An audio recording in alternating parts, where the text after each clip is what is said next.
ब्रह्मानन्दं परमसुखदं केवलं ज्ञानमूर्तिं द्वन्द्वातीतं गगनसदृशं त्वमस्यादिलक्ष्यम् एकं नित्यं विमलमचलं सर्वधी साक्षिभूतं भावातीतं त्रिगुणरहितं सद्गुरुं तं नमामि। नमो ब्रह्मादिभ्यो ब्रह्मविद्या साम्प्रदायकर्तृभ्यो वंश ऋषिभ्यो महाभ्यो नमो गुरुभ्यः। सर्वोपप्लवरहित प्रज्ञानघन प्रत्यगर्भो ब्रह्मैवाहमस्मि। अहं पदार्थरहितः सदाशिवसमारम्भां व्यासशङ्करमध्यमाम् अस्मदाचार्यपर्यन्तां वन्दे गुरुपरम्पराम्। हरि ओं श्रीगुरुभ्यो नमः। हरि ओम्। ओम अचल परिपूर्ण ज्ञानदाय विद्महे अचल परिपूर्णाय धीमहि तन्नो परात्परः प्रचोदयात्। ओम साईश्वराय विद्महे सत्यदेवाय धीमहि तन्नः सर्वः प्रचोदयात्। ओम तत्पुरुषाय विद्महे महादेवाय धीमहि तन्नो रुद्रः प्रचोदयात्। ओम सद्गुरुरूपाय विद्महे ज्ञानबोधामृताय धीमहि तन्नो श्रीविद्यासागरः प्रचोदयात्। ओम स्वात्मानन्दाय विद्महे अचल परिपूर्णानन्दाय धीमहि तन्नो देशिकेन्द्रः प्रचोदयात्। हरि ओम श्री गुरुभ्यो नमः। हरि ओम। हरि ओम। మీ దగ్గర ఏ సౌండ్స్ లేకుండా చూసుకోండి. తురీయాతీతోపనిషత్.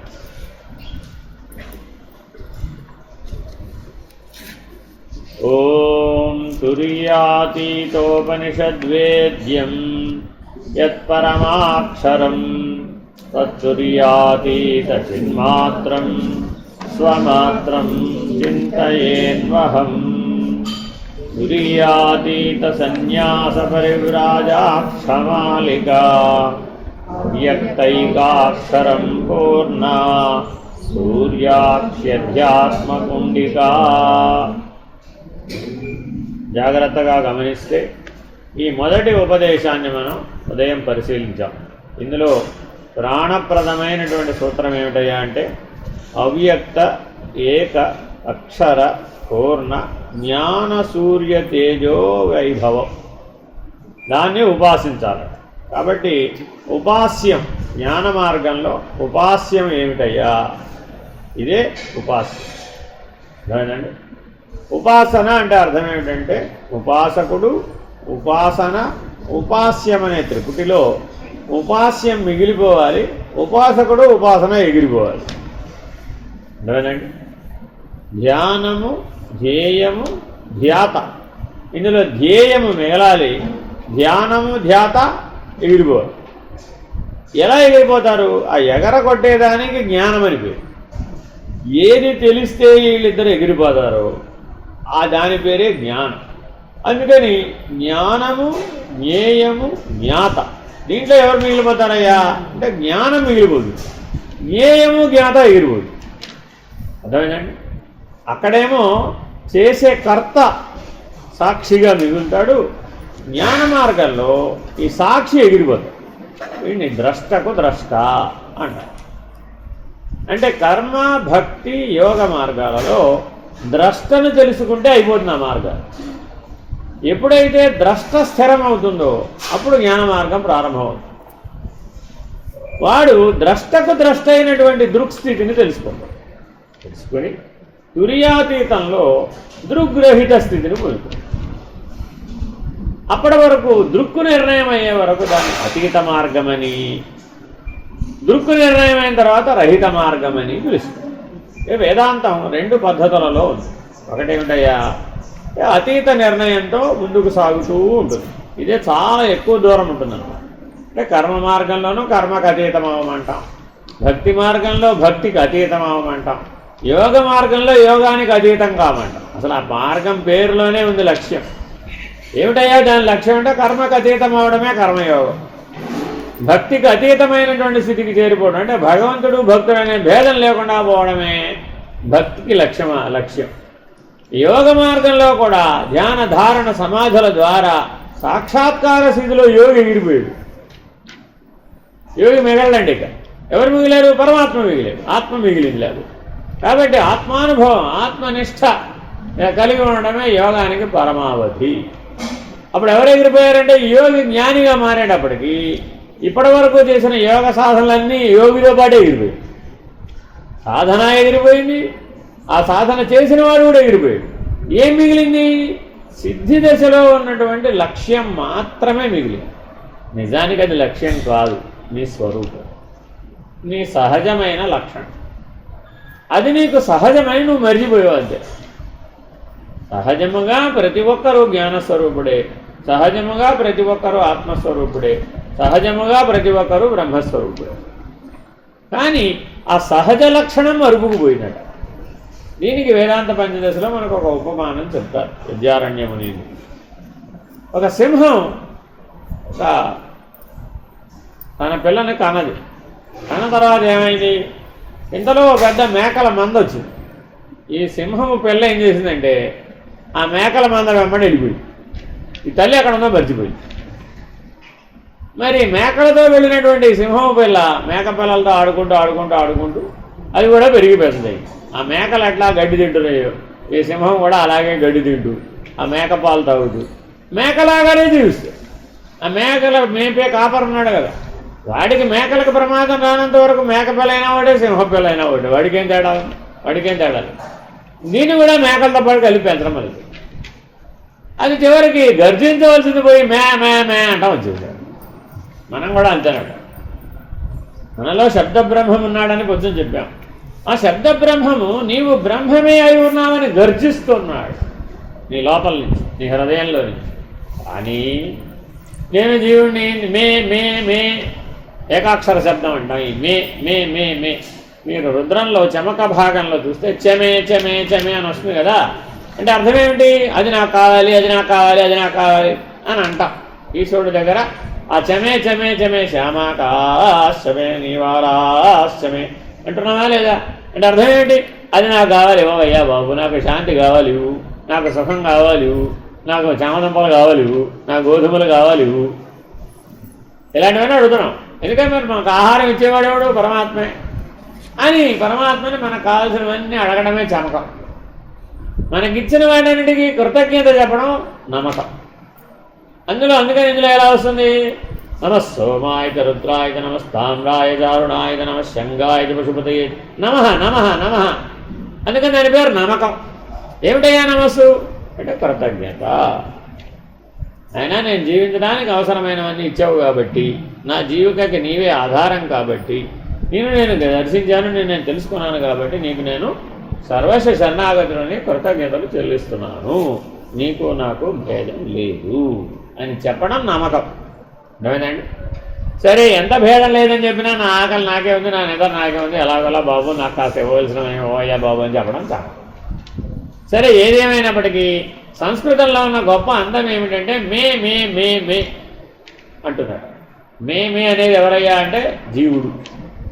ఏమిటయ్యా ఈ మే మే అంటే నేను బలహీనుడను అని చెప్పడం. మే అంటే అర్థం ఏంటండి?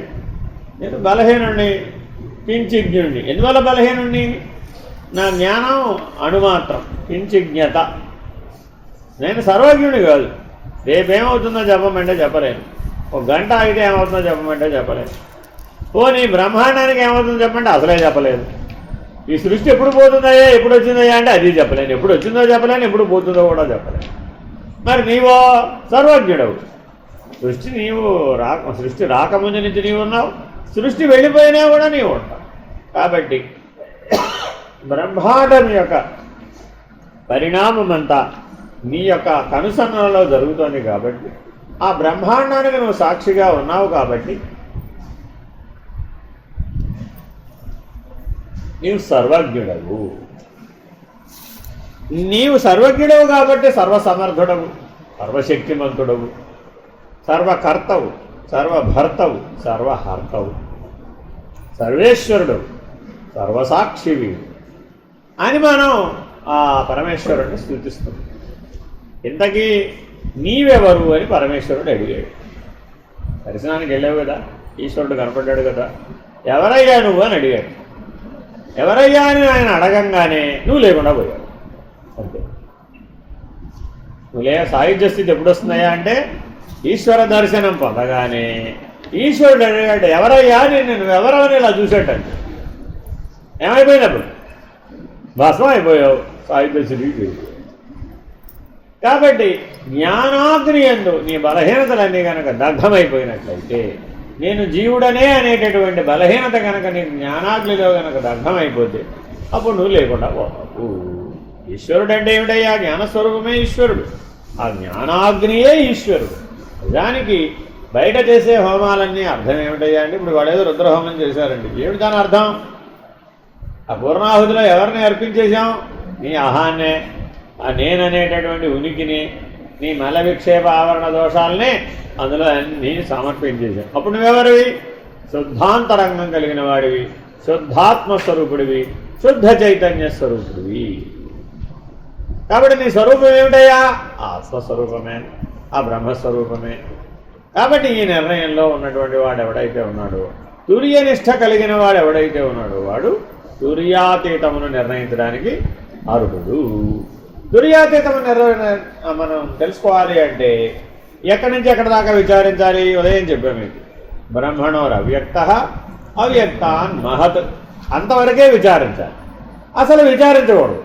ఎందుకని? విచారణ చేయాలంటే ఓ పనిముట్టు ఉండాలి. విచారణ చేయాలంటే అంతఃకరణం అనే ఓ పనిముట్టు ఉండాలి. అసలు అంతఃకరణం వచ్చిందంటే సృష్టి వచ్చేసింది కదా. జ్ఞాత స్థానంలో ఉన్నాడండి, అప్పుడు వాడికి ఏ పిండాండం గడవేలేదు. పక్క నుండి ఆకాశంలో ఆకాశ స్థానం నుంచి ఆకాశంలో వాయువు అన్న స్థానానికి వచ్చాడండి. మొదలైందంటే వాయు సంచారం ప్రారంభమైందండి. అవగానేమైంది? వచ్చేసింది శరీరం, వచ్చేసింది దేహాభిమానం, వచ్చేసింది జీవుడు అనేటటువంటి బలహీనత. రావడమే కాదు, ఏం చేసింది? అపస్మారక స్థితిలో ముంచివేసింది. మొట్టమొదటి వచ్చేది ఏంటంటే నిద్ర. కుంభకర్ణుడు వారసులం కదా మరి మనం అసలే. అందుకని ఎప్పుడు ఆ నిద్రా సుఖాన్ని అపేక్షిస్తూ ఉంటాం. అది లేకపోతే సంతృప్తికరంగా ఉండదు. ఎవరయ్యా ఈశ్వరుడు? ఎవరికైతే ఇవేమీ లేవో వాడు ఈశ్వరుడు. జీవుడుకున్న లక్షణాలు నీకు బాగా తెలుసు కదా. ఇవేమీ లేకపోతే వాడు ఈశ్వరుడు, అంతే. ఇలా నిర్వచించాడు. ఈశ్వరుడు అంటే ఎవరయ్యా? జీవలక్షణములు ఏవైతే లేవో, ఆ లేనివాడెవడో, ఆ స్థితి ఏమిటో అదే ఈశ్వరుడు, అంతే. కాబట్టి మనం ఎవరిని ఉపాసిస్తున్నామయ్యా అంటే, ఈ జీవలక్షణాలలో నుంచి, బంధంలో నుంచి బయటపడవేయమని, ఈ జీవలక్షణాలు లేనటువంటి వాడిని. అంటే అర్థం ఏమిటంటే, దీనికి ఉపమానం ఏం చెప్పారు? ఒక ఆయన సముద్రంలో మునిగిపోయాడు, లేదంటే నదిలో మునిగిపోయాడు, లేదో చెరువులో మునిగిపోయాడు. ఎవరు కాపాడగలుగుతారు? వాడితో పాటు మునిగిపోయిన వాడిని కాపాడమని అడుగుతున్నాడు. వాడు కూడా నీతో పాటే మునిగిపోతే వాడిని ఏం కాపాడతాడు? కాపాడలేడు కదా. కాబట్టి ఎటువంటి వాడు కాపాడగలుగుతాడు? నీతో పాటు మనగని వాడెవడు, ఒడ్డు మీద సురక్షితంగా ఉన్నవాడెవడు, లేదా నిన్ను కాపాడగలిగినటువంటి సమర్థుడెవడు, వాడే నిన్ను కాపాడగలుగుతాడు. కానీ నీతో పాటే మునిగిపోయేవాడిని నువ్వు పట్టుకున్నావండి ఏమవుతుంది? వాడు మునిగే, నువ్వు మునిగే.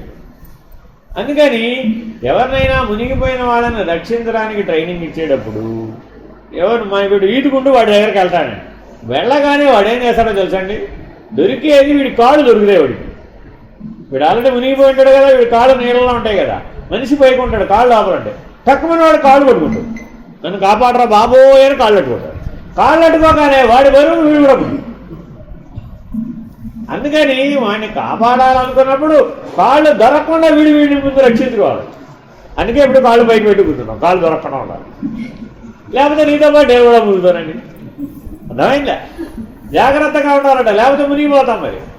అందుకని దూరం నుంచి ఈ మునిగిపోయేవాడి జుట్టు అట్టుకోవాలి. లేదంటే వాడు చెయ్యందుకుంటే చెయ్యందుకో, అంతేగాని మన కాళ్ళలో లేకపోతే వాడికి అందిపోకూడదట. అందిస్తే ఏమవుతుంది?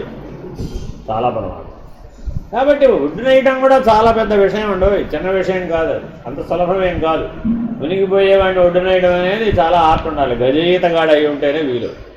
అందుకని తమను తాము ఉద్ధరించుకునే వాళ్ళు, తరించేటటువంటి వాళ్ళు, గమ్యం చేరేవాళ్ళు ఎక్కువ మంది ఉంటారు. ఇతరులను ఉద్ధరించేవాళ్ళు, గమ్యం చేర్చేవాళ్ళు చాలా తక్కువ మంది. కోటికి ఒకడు ఉంటాడు.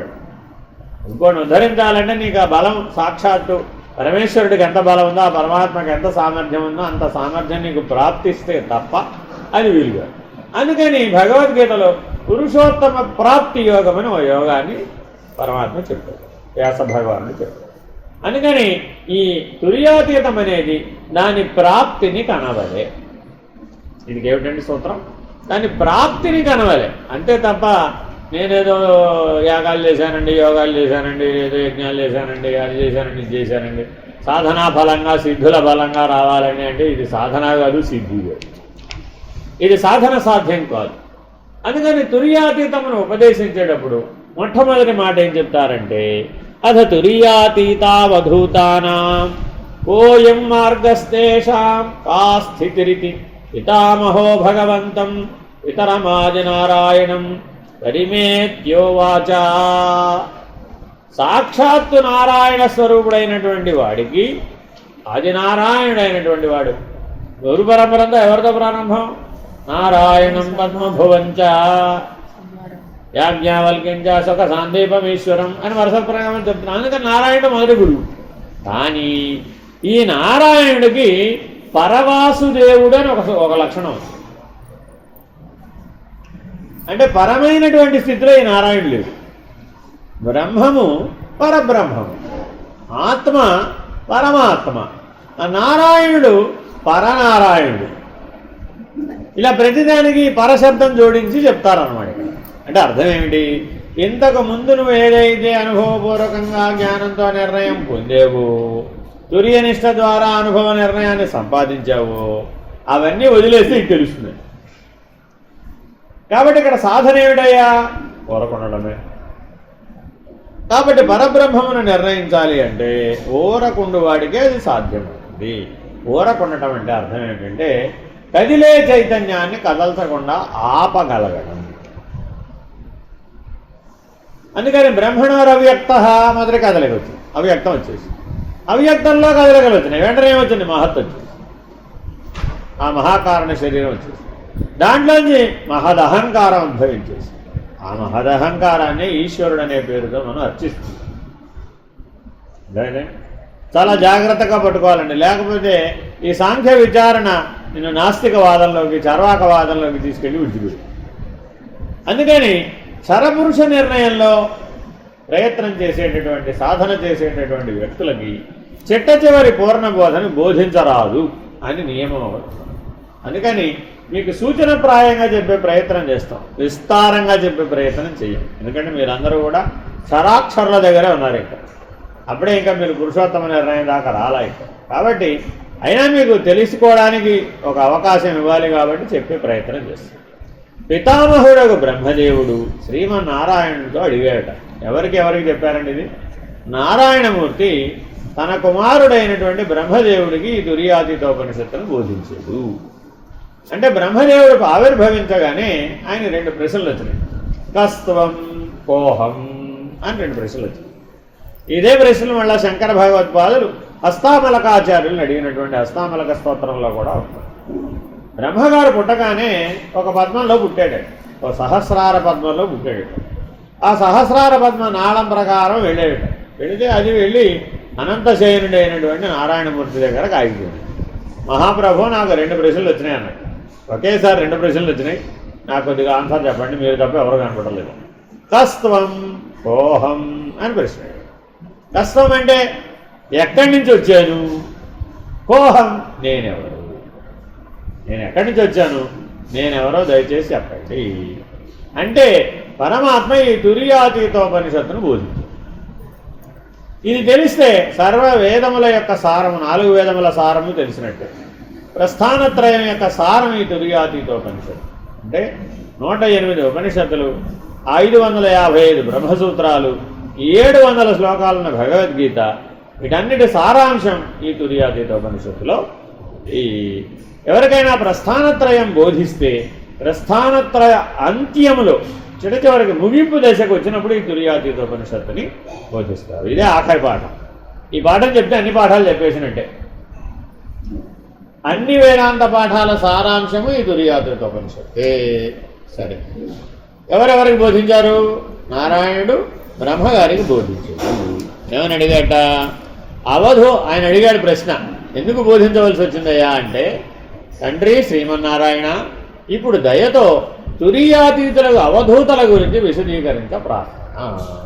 ఈ మధ్యకాలంలో మీరు ఆ టీవీలోను సోషల్ మీడియాలోనూ ఈ చర్చ విపరీతంగా జరుగుతున్నాయి.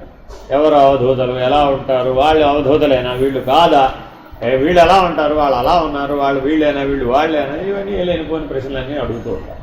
ఈ అడిగేవారికి ఆసక్తి లేదు, ఆ చెప్పేవారికి అంతకంటే ఆసక్తి లేదు. ఎందుకని అంటే ఇద్దరు ఆ స్థితిలో లేరు. చెప్పేవాడు ఎక్కడ ఉండాలి? నారాయణమూర్తి అయి ఉండాలి. అడిగేవాడు ఎవరై ఉండాలి? చతుర్ముఖ బ్రహ్మగారై ఉండాలి. అందుకని తుర్యనిష్ఠుడైనటువంటి వాడు అడగవచ్చు ఈ ప్రశ్న, అలాగే తుర్యాతీత స్థితిలో ఉన్నవాడు సమాధానం పరచవచ్చు. అలా అడిగారట. అడిగితే ఆయన విశదీకరించమని అడుగుతూ యాన్సిలరీ క్వశ్చన్లు కూడా అడిగేశాడు. అంటే యాన్సిలరీ క్వశ్చన్లు అంటే ప్రధాన ప్రశ్న ఏమిటి? అవధూతల గురించి విశదీకరించమని అడిగాడు. మళ్ళా ఆయన ఇష్టం వచ్చినట్టు చెప్తాడేమో ఆయన ఊహలు రాగానే ఏం చేశాడు, మళ్ళీ దాంట్లో 4 ప్రశ్నలు యాడ్ చేశాడు. అవధూత అగుటకు మార్గం ఏమిటి, నాకు ఎలా కావాలి ఈ ప్రశ్నకు సమాధానం అంటే, అవధూత అవడానికి మార్గం ఏమిటి, వారి స్థితి ఎటువంటిది, వారు ఏ తీరైన వారు, ఎట్లు ఎక్కడ ఎట్లా ఉంటారు, అన్ని ప్రశ్నలు వచ్చేసి ఇలా కావాలి నాకు అని చతుర్ముఖ ప్రజాపతి గారు మనకి పితామహుడు. ఆయన మనకి చతుర్ముఖ ప్రజాపతి గారు ఏమంటారండి? తాతగారు, పితామహుడు. ఎందుకని మన తాతగారికి తాతగారికి తాతగారికి తాతగారికి తాతగారికి తాతగారికి ఎన్ని లెక్కలు చెప్పాలో, ఎన్ని వేల జన్మల పితామహులు లెక్కేస్తేనో వాళ్ళందరికీ పితామహుడు ఎవరయ్యా అంటే మొదటి వచ్చిన వాడు ఈయనే. కాబట్టి ఆ చతుర్ముఖ ప్రజాపతి గారే మొదటి పితామహుడు. తాతగారు, మొదటి తాతగారు ఆయనే. అందుకే మీరు చూడండి, ఆయన ఎప్పుడూ మీరు నెరిసిపోయిన గడ్డములు, నెరిసిపోయిన జుట్టు, ఆ చతుర్ముఖ 4 ముఖాలు అలా ఉంటాడు. ఎందుకంటే పాపం మిగిలిన వాళ్ళ ఈశ్వరుడేమో నవయవనంలో ఉంటాడు, విష్ణుమూర్తి కూడా ఎప్పుడు నవమోహనాకారంలో ఉంటాడు, కానీ బ్రహ్మగారే ఎప్పుడు ముసలివాడు గారు. ఎందుకని అంటే ఆయన పితామహుడు అయ్యా బాబు. బ్రహ్మంత ఆయుష్ అట. చిన్నపిల్లల్ని ఆశీర్వదించేటప్పుడు ఏం చేస్తారు? నీళ్ళు పోసేటప్పుడు చూసారా? ఎప్పుడన్నా చూసారా? ఎలా పోస్తారు? చివరి చెంపుకు వచ్చేస్తుంది కదా, వచ్చేసినప్పుడు చుట్టూ తిప్పి దృష్టి తీసేసి దృష్టి దోషాన్ని నివారించడానికి తుమ్మినప్పుడు ఆశీర్వదిస్తామని చేస్తారు. ఏమని? చిరంజీవ చిరంజీవ చిరంజీవ, సుఖీభవ సుఖీభవ సుఖీభవ అంటూ బ్రహ్మంత ఆయుష్ కలుగుగాక అని అమ్మమ్మ గారు దీవిస్తారు. దీవించట్లేదు, అమ్మమ్మలకి ఆ తెలివి పోయింది. అమ్మలకి పోయిన అమ్మమ్మలకి అంతకట్టదు. ఎందుకని ఆ దీవించగలిగే శక్తి లేదు కదా మన దగ్గర. పూర్వం ఉండేది వాళ్ళకి. వాళ్ళందరికీ కూడా అయినా నువ్వు బ్రహ్మంత ఆయుష్ కలిగి ఉండాలి. ఈ బ్రహ్మంత ఆయుష్ అంటే ఎంతో తెలుసా?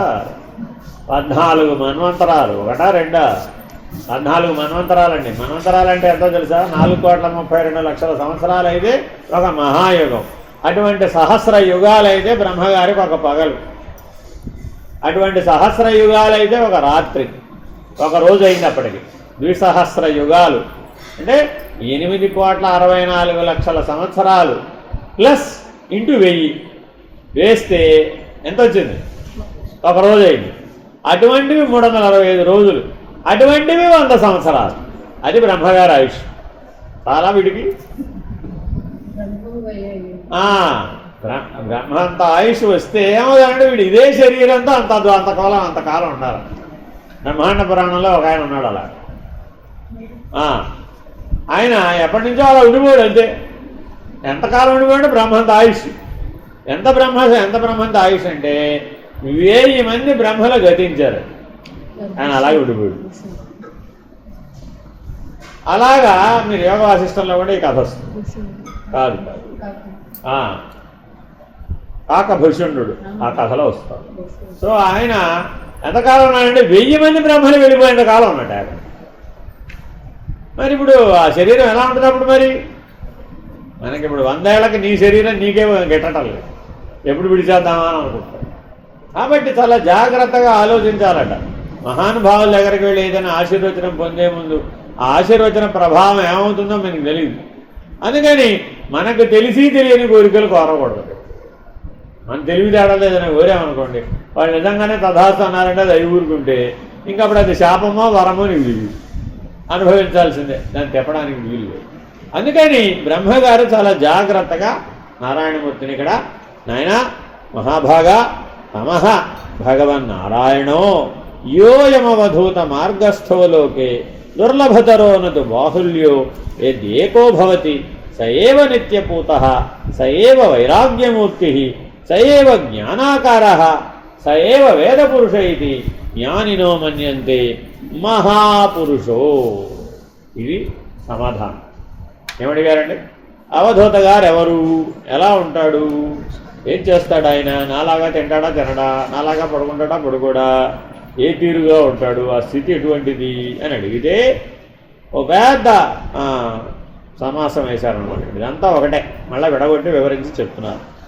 తమః భగవాన్ నారాయణో యో అయం అవధూత మార్గస్థో లోకే దుర్లభతరో నతు బాహుళ్యో యత్ ఏకో భవతి స ఏవ నిత్యపూతః స ఏవ వైరాగ్యమూర్తి స ఏవ జ్ఞానాకారః స ఏవ వేదపురుషః ఇది జ్ఞానినో మన్యస్తే మహాపురుషో. బ్రహ్మదేవునితో భగవంతుడు ఆదినారాయణుడు ఇప్పుడు చెబుతున్నాడు. ఓహో, అవధూతల గురించి చెప్పమంటున్నారా? మంచిది.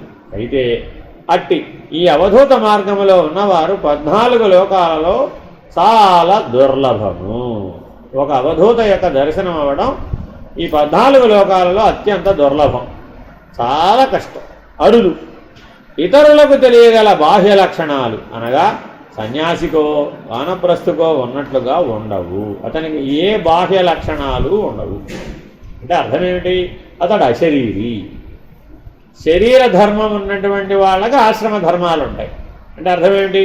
కొంతకాలం బ్రహ్మచారిగా, కొంతకాలం గృహస్థుగా, కొంతకాలం వానప్రస్థుగా, కొంతకాలం సన్యాసిగా జీవిస్తాడు శరీరం ఉన్నంతకాలం. శరీరధారులకెల్లా చతురాశ్రమములు తప్పనిసరిని వేదం చెప్పింది అందరికీ. అది స్త్రీ పురుష భేదం లేదు అక్కడ. వేదం చెప్పినప్పుడు స్త్రీ పురుష భేదం లేదు. కానీ కాలాంతరంలో సంప్రదాయ భేదం, ఆచరణ భేదం, అవస్థా భేదం, స్థితి భేదం, జీవన భేదం వచ్చేసేబట్టి కొంతమందిని అర్హులుగా చెప్పవలసిన అగత్యం వచ్చింది. అది యుగ ధర్మం ప్రకారం, పాత్రోచిత ధర్మం ప్రకారం, కాలాంతరం ప్రకారం, ధర్మాచరణ ప్రకారం కూడా పరిణామించింది. అనేక మార్పులు చేర్పులకు గురైంది వేద ధర్మం. కానీ వేదం మాత్రం చెప్పిన మాట ఏమిటయ్యా అంటే మానవులందరూ కూడా తప్పక 4 ఆశ్రమ ధర్మాలను పాటించవలే.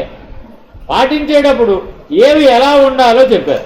యతి ఎలా ఉండాలి, యతీశ్వరుడు ఎలా ఉండాలి, సన్యాసి ఎలా ఉండాలి, తుర్యాశ్రమ ధర్మం కలిగిన వాడు ఎలా ఉండాలి, పరివ్రాజకుడు ఎలా ఉండాలి. నారద పరివ్రాజకోపనిషత్తులో ఈ సన్యాసాశ్రమ ధర్మం గురించి సాక్షాత్తు నారద మహర్షి బోధించారు. ఎవరైతే బ్రహ్మవంశ సంజాతులో బ్రహ్మమానస పుత్రుల్లో వాళ్ళు మాత్రమే ఈ సన్యాస ధర్మాన్ని ఆశ్రయించగలుగుతారు. అంటే ముందే స్థాయికి చేరాలంటే మనం బ్రహ్మమానస పుత్రులైనటువంటి సనత్ కుమార, సనత్ సుజాత, సనక, సనందాదుల యొక్క స్థాయికి, నారద మహర్షి యొక్క స్థాయికి చేరుకోవాలి. అలా ఎవరైతే చేరుకోగలిగారో వాళ్ళే ఈ తుర్యాశ్రమాన్ని నిలబెట్టుకోగలుగుతారు. మరి తుర్యాతీతులు ఎవరండి? వాళ్ళు అవధూతలు, వాళ్ళు అశరీరులు. వాళ్ళకి శరీరం అనే ఉన్నదనే స్పృహే లేదు. ఏ శరీరం? బ్రహ్మాండం అనే శరీరం ఉన్నదనే స్పృహ లేదు వాడికి. ఇప్పుడు మనమే శరీరం యొక్క స్పృహ గురించి అడుగుతున్నాం. ఇది ఉందా లేదా? సప్త ధాతు నిర్మితమైనటువంటి మాంసమయమైనటువంటి అన్నమయమైనటువంటి రక్తమయమైనటువంటి మలమూత్ర విశేషమైనటువంటి ఏదైతే ఈ స్థూల శరీరం ఉందో ఈ స్థూల శరీర భావన విడనాడడానికి నానా కష్టాలు పడుతున్నవాడు ఎవరైతే ఉన్నాడో వీడి స్వరూప జ్ఞాన సంపన్నుడు ఎప్పుడయ్యాడట? బ్రహ్మాండం అనే శరీరం నాకు లేదు అనే అభిమాన త్యాగం చేసినప్పుడు వాడు స్వరూప జ్ఞాన సంపన్నుడు అవుతున్నాడు. అటువంటి అశరీరి అయినటువంటి అవధూత దొరకడం కడు దుర్లభం. ఎక్కడ? 14 లోకాలలోనూ దుర్లభమే. అంటే దైవ దర్శనాన్ని కూడా పొందవచ్చు, అష్టదిక్పాలకులను ప్రసన్నం చేసుకోవచ్చు, నవగ్రహాలను ప్రసన్నం చేసుకోవచ్చు, ఇంకా 33 కోట్ల దేవతలను కూడా ప్రసన్నం చేసుకోవచ్చు, త్రిమూర్తులను కూడా ప్రసన్నం చేసుకోవచ్చు. కావాల్సి తపస్సు చేస్తే ఇంక త్రిమూర్తులు కూడా ప్రత్యక్షం అవుతారు, కానీ అవధూతల అనుగ్రహం కలగదు. అసలు అవధూత దర్శనమే కలగదు. ఎందుకనయ్యా? వాడు అశరీరి. సరే, ఎక్కడో ఏకాకి అయి తనకు తానే ఉంటాడు. ఎక్కడున్నాడు అసలు ఎవడికి తెలియదు. ఏకాకిగా ఉంటాడు, తనకు తానుగా తానైన స్థితిలో ఉంటాడు, తాను లేని స్థితిలో ఆయన ఉంటాడు. సరే, అతడు ఎల్లప్పుడూ విషయములన్నీ దాటవేసి దేని చేతను స్పృశించబడక పరమ పవిత్రుడై ఉంటాడు. ఇదే మాట సాంఖ్యయోగంలో భగవద్గీతలో నైనం చిందంతి శస్త్రాణి నైనం దహతి పావకః నైనం క్లేదయంత్యాపో న శోషయతి మారుతః అని ఒక సూత్రాన్ని భగవద్గీతలో అందించాడు పరమాత్మ. ఏమిటయ్యా?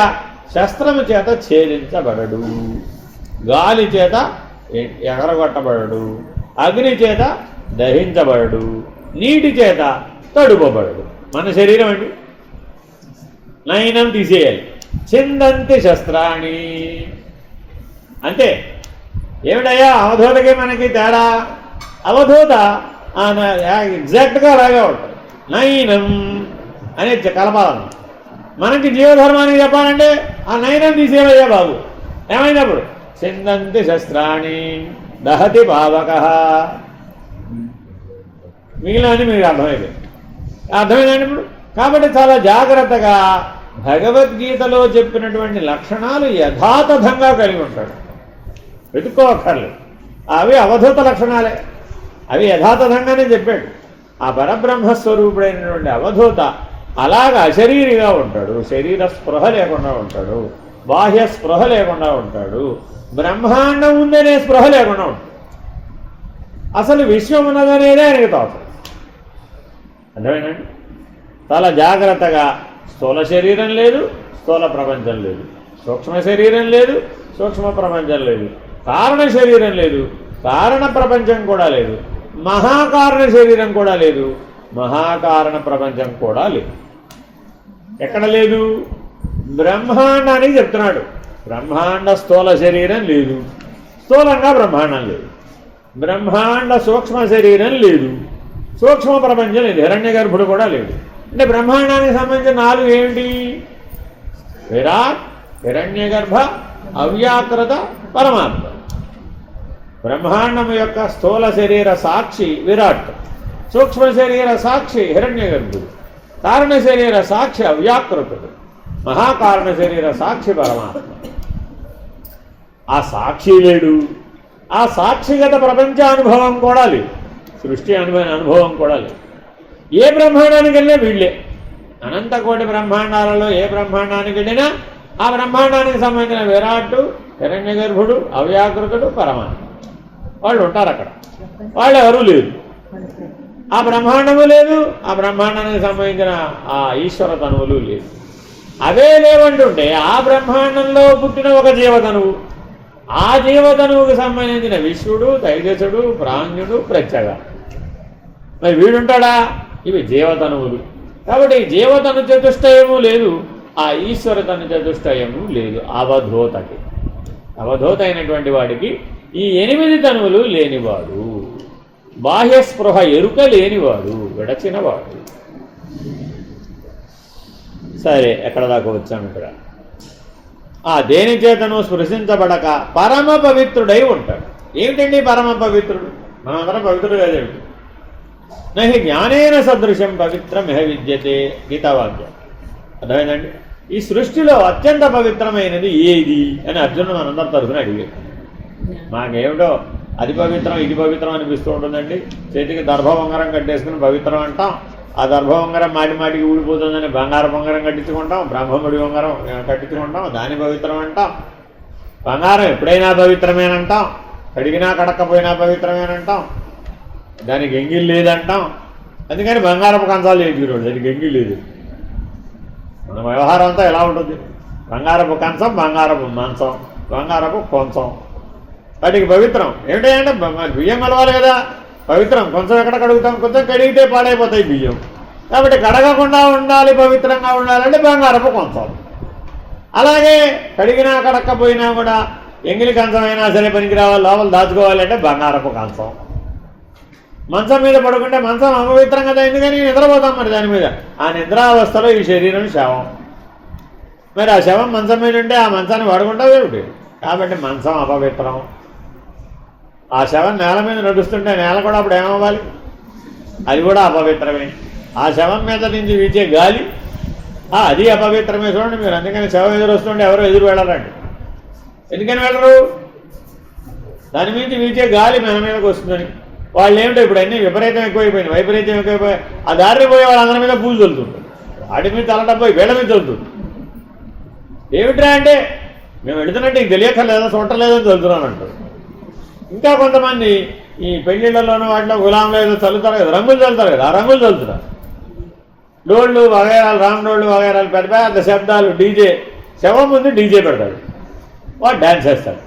ఇప్పుడు వీడు దేనికి వేస్తున్నాడు డ్యాన్స్? వాడు పోయాడనా, వీడు ఉన్నాడనా? వేసేవాడేమో ఉన్నాడండి, వెనక ఉన్నాడేమో, ఊరేగింపులో ఉన్నాడేమో పోయాడండి. పోయిన వాడి కోసం వేస్తున్నాడో నృత్యం, లేకపోతే ఉన్నవాడి కోసం వేస్తున్నాడా ఏమిటో తెలియదు. అందుకని ఏ రకమైన ఉచితానుచితములు లేనటువంటి ప్రవర్తన కలిగినటువంటి దశకి జీవుడు దిగజారిపోయాడు. వీడికి అవధూత గురించి చెప్పాలి. అక్కడ ఎలా చెప్తాం? ఆలోచించి చూడండి. కాబట్టి ఎవరికి చెప్పగలుగుతారట? బ్రాహ్మీభూత స్థితిలో ఉండి బ్రహ్మలీనుడైనటువంటి వాడికి పరబ్రహ్మమును స్థితిలో ఉన్నటువంటి అవధూత సంగతి చెప్పడానికి వీలవుతుంది. మూర్తీభవించిన వైరాగ్యముతో కూడిన వాడై ఉంటాడు. అంటే అవధూత యొక్క సాన్నిధ్యంలో ఎవరైనా సరే కూర్చున్నారండి, అష్టైశ్వర్యములు కలిగిన వాడు కూర్చున్నాడట, వాడికి వెంటనే తీవ్ర వైరాగ్యం లభించేస్తుంది. ఎవరి సన్నిధానంలో కూర్చుంటే సర్వమును త్యజించాలనే భావన నీకు కలుగుతుందో ఏం చెయ్యక్కర్లా నువ్వు. అందరూ వెళ్ళి భగవాన్ రమణుల దగ్గర ఎందుకు కూర్చునేవాళ్ళు? ఏమిటండి అక్కడ కూర్చోడం? ఏం మాట్లాడేవారు కాదు వారేమి, అలా కూర్చునేవారు.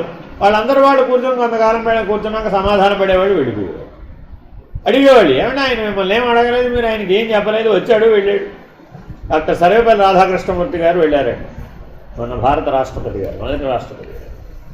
మరి వెళితే మరి రాష్ట్రపతి గారు వెళ్ళారంటే సామాన్యమైన విషయమా? ఆయన వచ్చారు, అక్కడెక్కడో మామూలుగా అందరిలో భక్తులలో ఎక్కడో మూల కూర్చున్నారు, కాసేపు గంట కూర్చున్నారు, వెళ్ళిపోయారు. ఈయన వారి వైపు చూడలేదు, వారు నా రాష్ట్రపతి గారు వచ్చారని గుర్తించలేదు. అందరినీ ఎలా చూశారో వారిని అలాగే చూశారు. ఈయన లేవాలేదు, దండం పెట్టాలేదు, పూలమాలలు వెయ్యలేదు, కొని వచ్చారు కదా అని ప్రసాదం పెట్టలేదు, నమస్కారమే పెట్టలేదు. ఆయన స్థితిలో ఆయన ఉన్నాడు, అంతే. ఆయన వెళ్ళిపోయారు. ఈ మిగిలిన వారందరికీ తెలుసు కదా రాష్ట్రపతి గారు వచ్చారు వెళ్ళారు.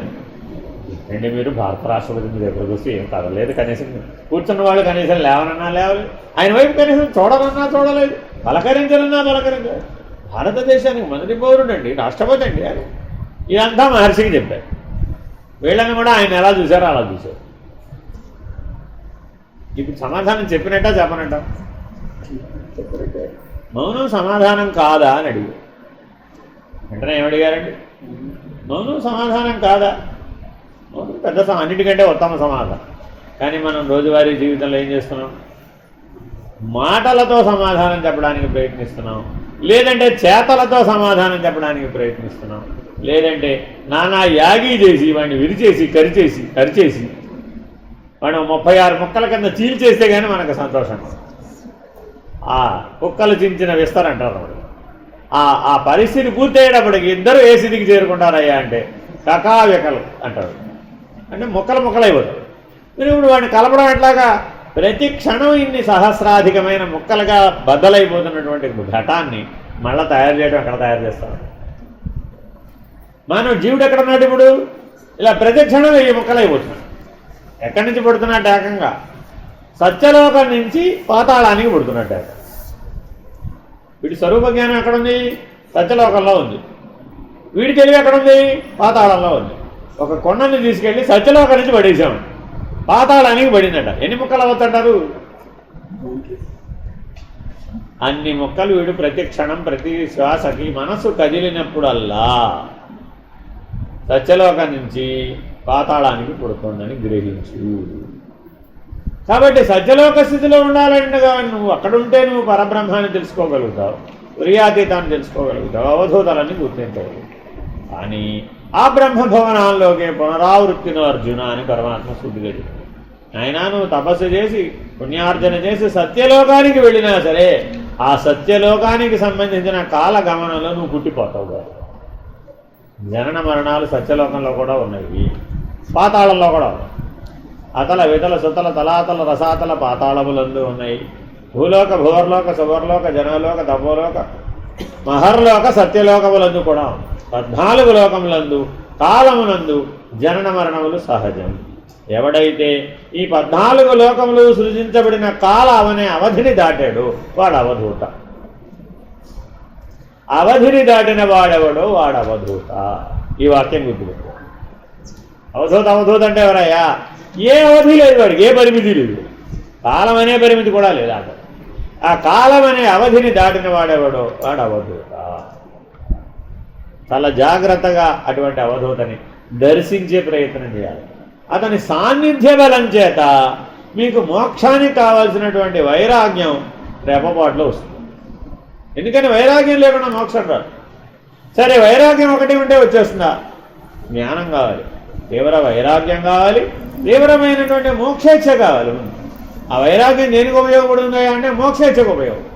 తీవ్ర ముముక్షత్వం ప్రాప్తించు, అది కూడా అవధూత సాన్నిధ్యంలోనే లభిస్తుంది. అందుకని ఎవరైనా గురు సాన్నిధ్యానికి వెళ్ళొచ్చారంటే ఏమంటే గురు సాన్నిధ్యానికి వెళ్ళొచ్చి ఏం పొందారండి అని అడగాలి. అర్థమైందండి? మనమందరం ఇప్పుడు గురు సాన్నిధ్యానికే కదా వచ్చాం. భగవాన్ బాబా వారు సద్గురుమూర్తి కదా, వెళ్ళాం, వారిని దర్శించాం, లేదా వారి సాన్నిధ్యానికి వెళ్ళొచ్చాం.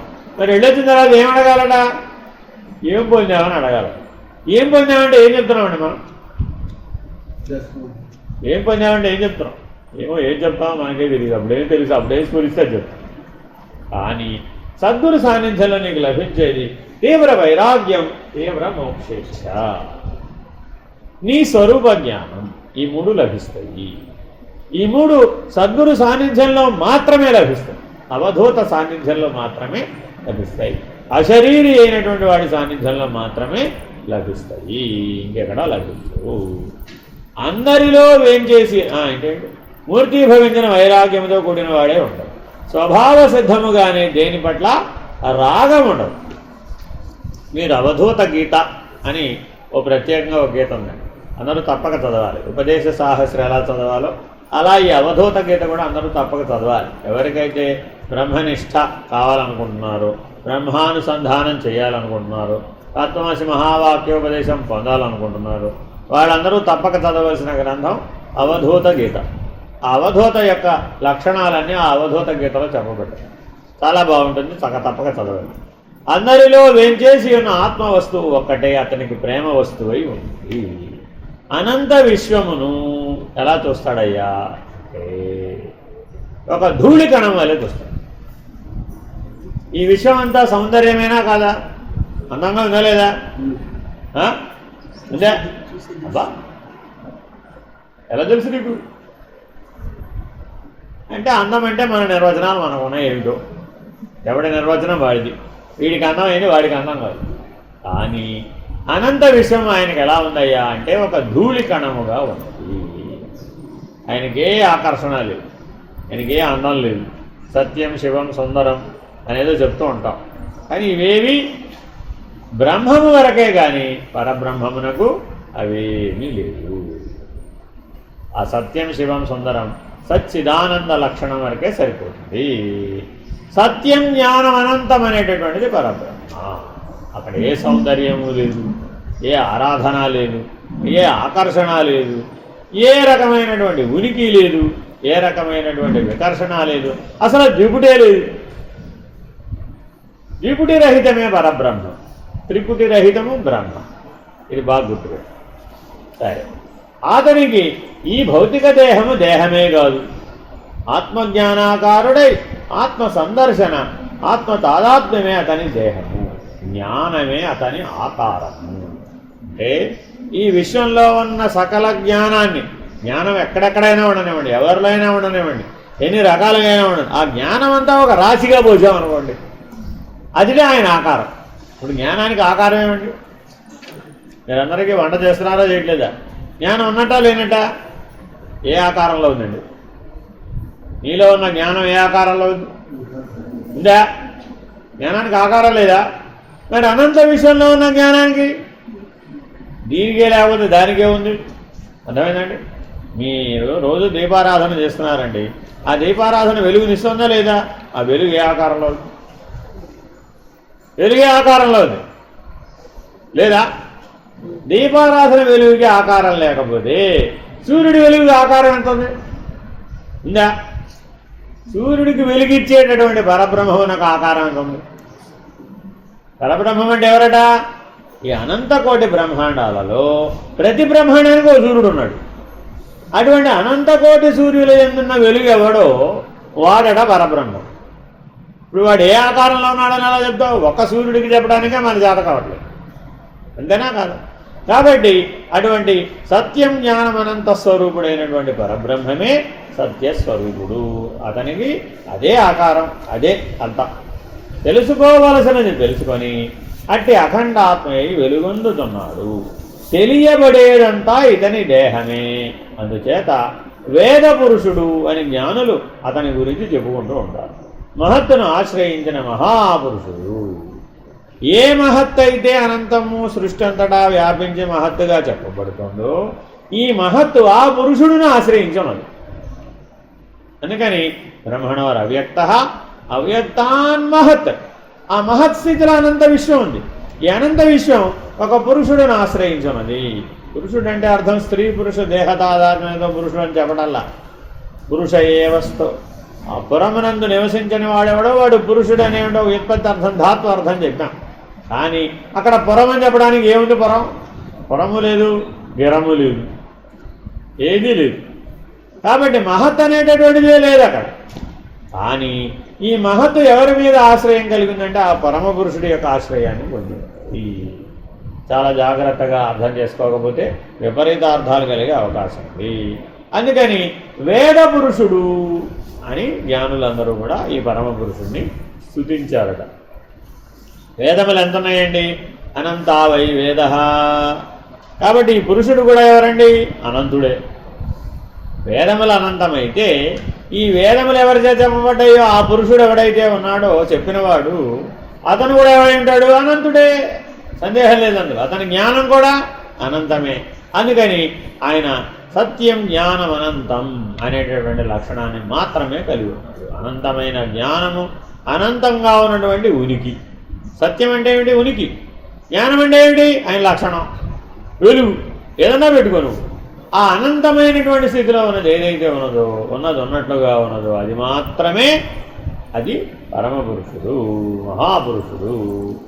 యస్త చిత్తం మయ్యేవావతిష్ఠతే అహంచ తస్మిన్నేవావస్థిత సోయమాదౌ తావత్క్రమేణ కుటీచకో బహూదకత్వం ప్రాప్య బహూదకోహం సత్వమవలంబ్య హంసపరమహంసో భూత్వా యత్ తచ్చిత్తం మయ్యేవ అవతిష్ఠతే అహంచ తస్మిన్ ఏవ అవస్థితః సోయం.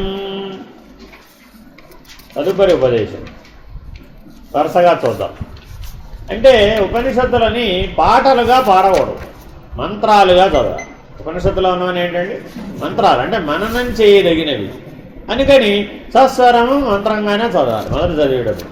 తర్వాత మనకు అర్థం కావడానికి విడగొట్టుకొని చదువుకుంటాం. పైగా ఉచ్చైశ్రవంలోనే చదవాలి, నోట్లో గొనుక్కున్నట్టు చదవకూడదు. అంటే అర్థం ఏంటి? చాలామంది అలా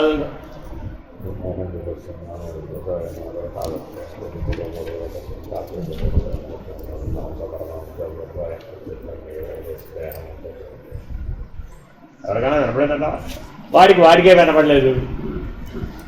ఆ బ్రహ్మాండం అంతా వినిపించేటట్టుగా చదవాలి. ఉచ్చైశ్రవం అంటే ఏంటండి అంటే చదివితే బ్రహ్మాండం అంతా వినపడేటట్టుగా చదవాలి. దాన్ని ఉచ్చైశ్రవం. కానీ ఇప్పుడు మనం ఎలా మాట్లాడుతున్నాం ఏమండి? కంఠం నుంచి మాట్లాడుతున్నామా, నాలుక చివరి నుంచి మాట్లాడుతున్నామా, ఆభిస్థానం నుంచి మాట్లాడుతున్నామా, అనాహత నుంచి మాట్లాడుతున్నామా? అన్నీ శబ్దకారకాలే. శబ్దం ఇన్ని చోట్ల ఉత్పత్తి అవుతుంది. అందుకని చాలా జాగ్రత్తగా దీన్ని పట్టుకోవడం నేర్చుకోవాలి. శబ్ద బ్రహ్మము నెరగాలి. ఆ శబ్ద బ్రహ్మం ఏ మహత్వ మీద, ఏ పరమ పురుషుడి మీద ఆధారపడిందో అటువంటి నిశ్శబ్దో బ్రహ్మ ఉచ్యతే అనే స్థితికి తప్పక చేరాలి. ఆ చేరడానికి అర్హులు ఎవరో ఇక వరుసగా చెప్తున్నాను. ఆదౌ తావత్క్రమేణ ఉపీజగో బహూదకత్వం ప్రాప్య బహూదకోహం సప్తం అవలంబ్య హంస పరమహంసో భూత్వా ఆపేసాడు. సోయం. వేదాంతంలో ఒక సూత్రం ఉన్నాడు. ఏమిటంటే అది లక్షణత్రయం బోధించేటప్పుడు చెప్తారు. తత్వమసి మహావాక్యాన్ని లక్షణత్రయం అంటే జహల్లక్షణం, అజహల్లక్షణం, జహల్లక్షణం అనేటటువంటి లక్షణత్రయానికి అనుసంధానం చేసి చెప్పేటప్పుడు సోయం దేవదత్త అనే ఒక సూత్రాన్ని చెప్తారు. అంటే అర్థం ఏమిటట? అక్కడ ఎప్పుడో భూమి సృష్టి ఆది అని ఒక దేవదత్తుడు అనేవాడిని ఎవడో చూసాడు. మళ్ళా సృష్టి లయమైపోయేటప్పుడు ఆ దేవదత్తుడు వచ్చి కనపడ్డాడు. ఎప్పుడు కనపడ్డాడండి? సృష్టి ఆది అని కనపడ్డాడు, మళ్ళా సృష్టి లయమైపోయాడు కనపడ్డాడు. కనపడ్డప్పుడు మళ్ళీ ఈ దేవదత్తుడు ఆ దేవదత్తుడేనా అని మనకు డౌట్ వచ్చింది. డౌట్ వచ్చి ఆయన అడిగాడు, ఏమంటే మీరు ఆయనేనా? నేను అప్పుడెప్పుడెప్పుడెప్పుడెప్పుడెప్పుడో చూసానే సృష్టి ఆది అని. మీరు ఆయనేనా? ఆయన ఏం సమాధానం చెప్పాట? సోయం అన్నట్టు. ఏం చెప్పాడండి? 2 అక్షరాలు మాట చెప్పాడు. సోయం. దాన్నే మంత్రంలో తిరగేస్తే సోహం, తిరగేస్తే మరోసారి తిరగేస్తే హంస. అర్థమైందండి? ప్రశ్నకి సమాధానంగా చెప్తేవారు సోయం అంటే అర్థం నేను వాడే. మిమ్మల్ని ఎవరైనా ఒక 20 ఏళ్ళు 30 ఏళ్ళ తర్వాత ఎవరో చూశారండి, మీ 2వ క్లాస్ క్లాస్మేట్ చూసాడు. లోపల కలుస్తాడు మిమ్మల్ని, నువ్వు ఆ శ్రీకాంత్వేనా ఏమంటావు? అప్పుడు నేనే అంటావా లేదా? అదే సోయం. సంస్కృతంలో చెప్తే ఏమిటి? సోయం. దాన్ని మంత్రంగా ఉపాసిస్తే సోహం. సోగా తీసుకోవడం, హం వదిలేదు. చాలామంది సోహం ఉపాసన చేస్తుంటారు. దాన్ని తిరగేస్తే హంస. ఉపదేశంగా తిరగేశాం, అప్పుడేమైంది? హంస మంత్రం అయింది అని హంస గాయత్రి అని కూడా అంటారు. చాలా జాగ్రత్తగా గమనిస్తే ఎవరైతే ఈ పరమహంసలైన వాళ్ళు ఉన్నారో వాళ్ళు తుర్యాతీతాన్ని తెలుసుకోగలుగుతారు.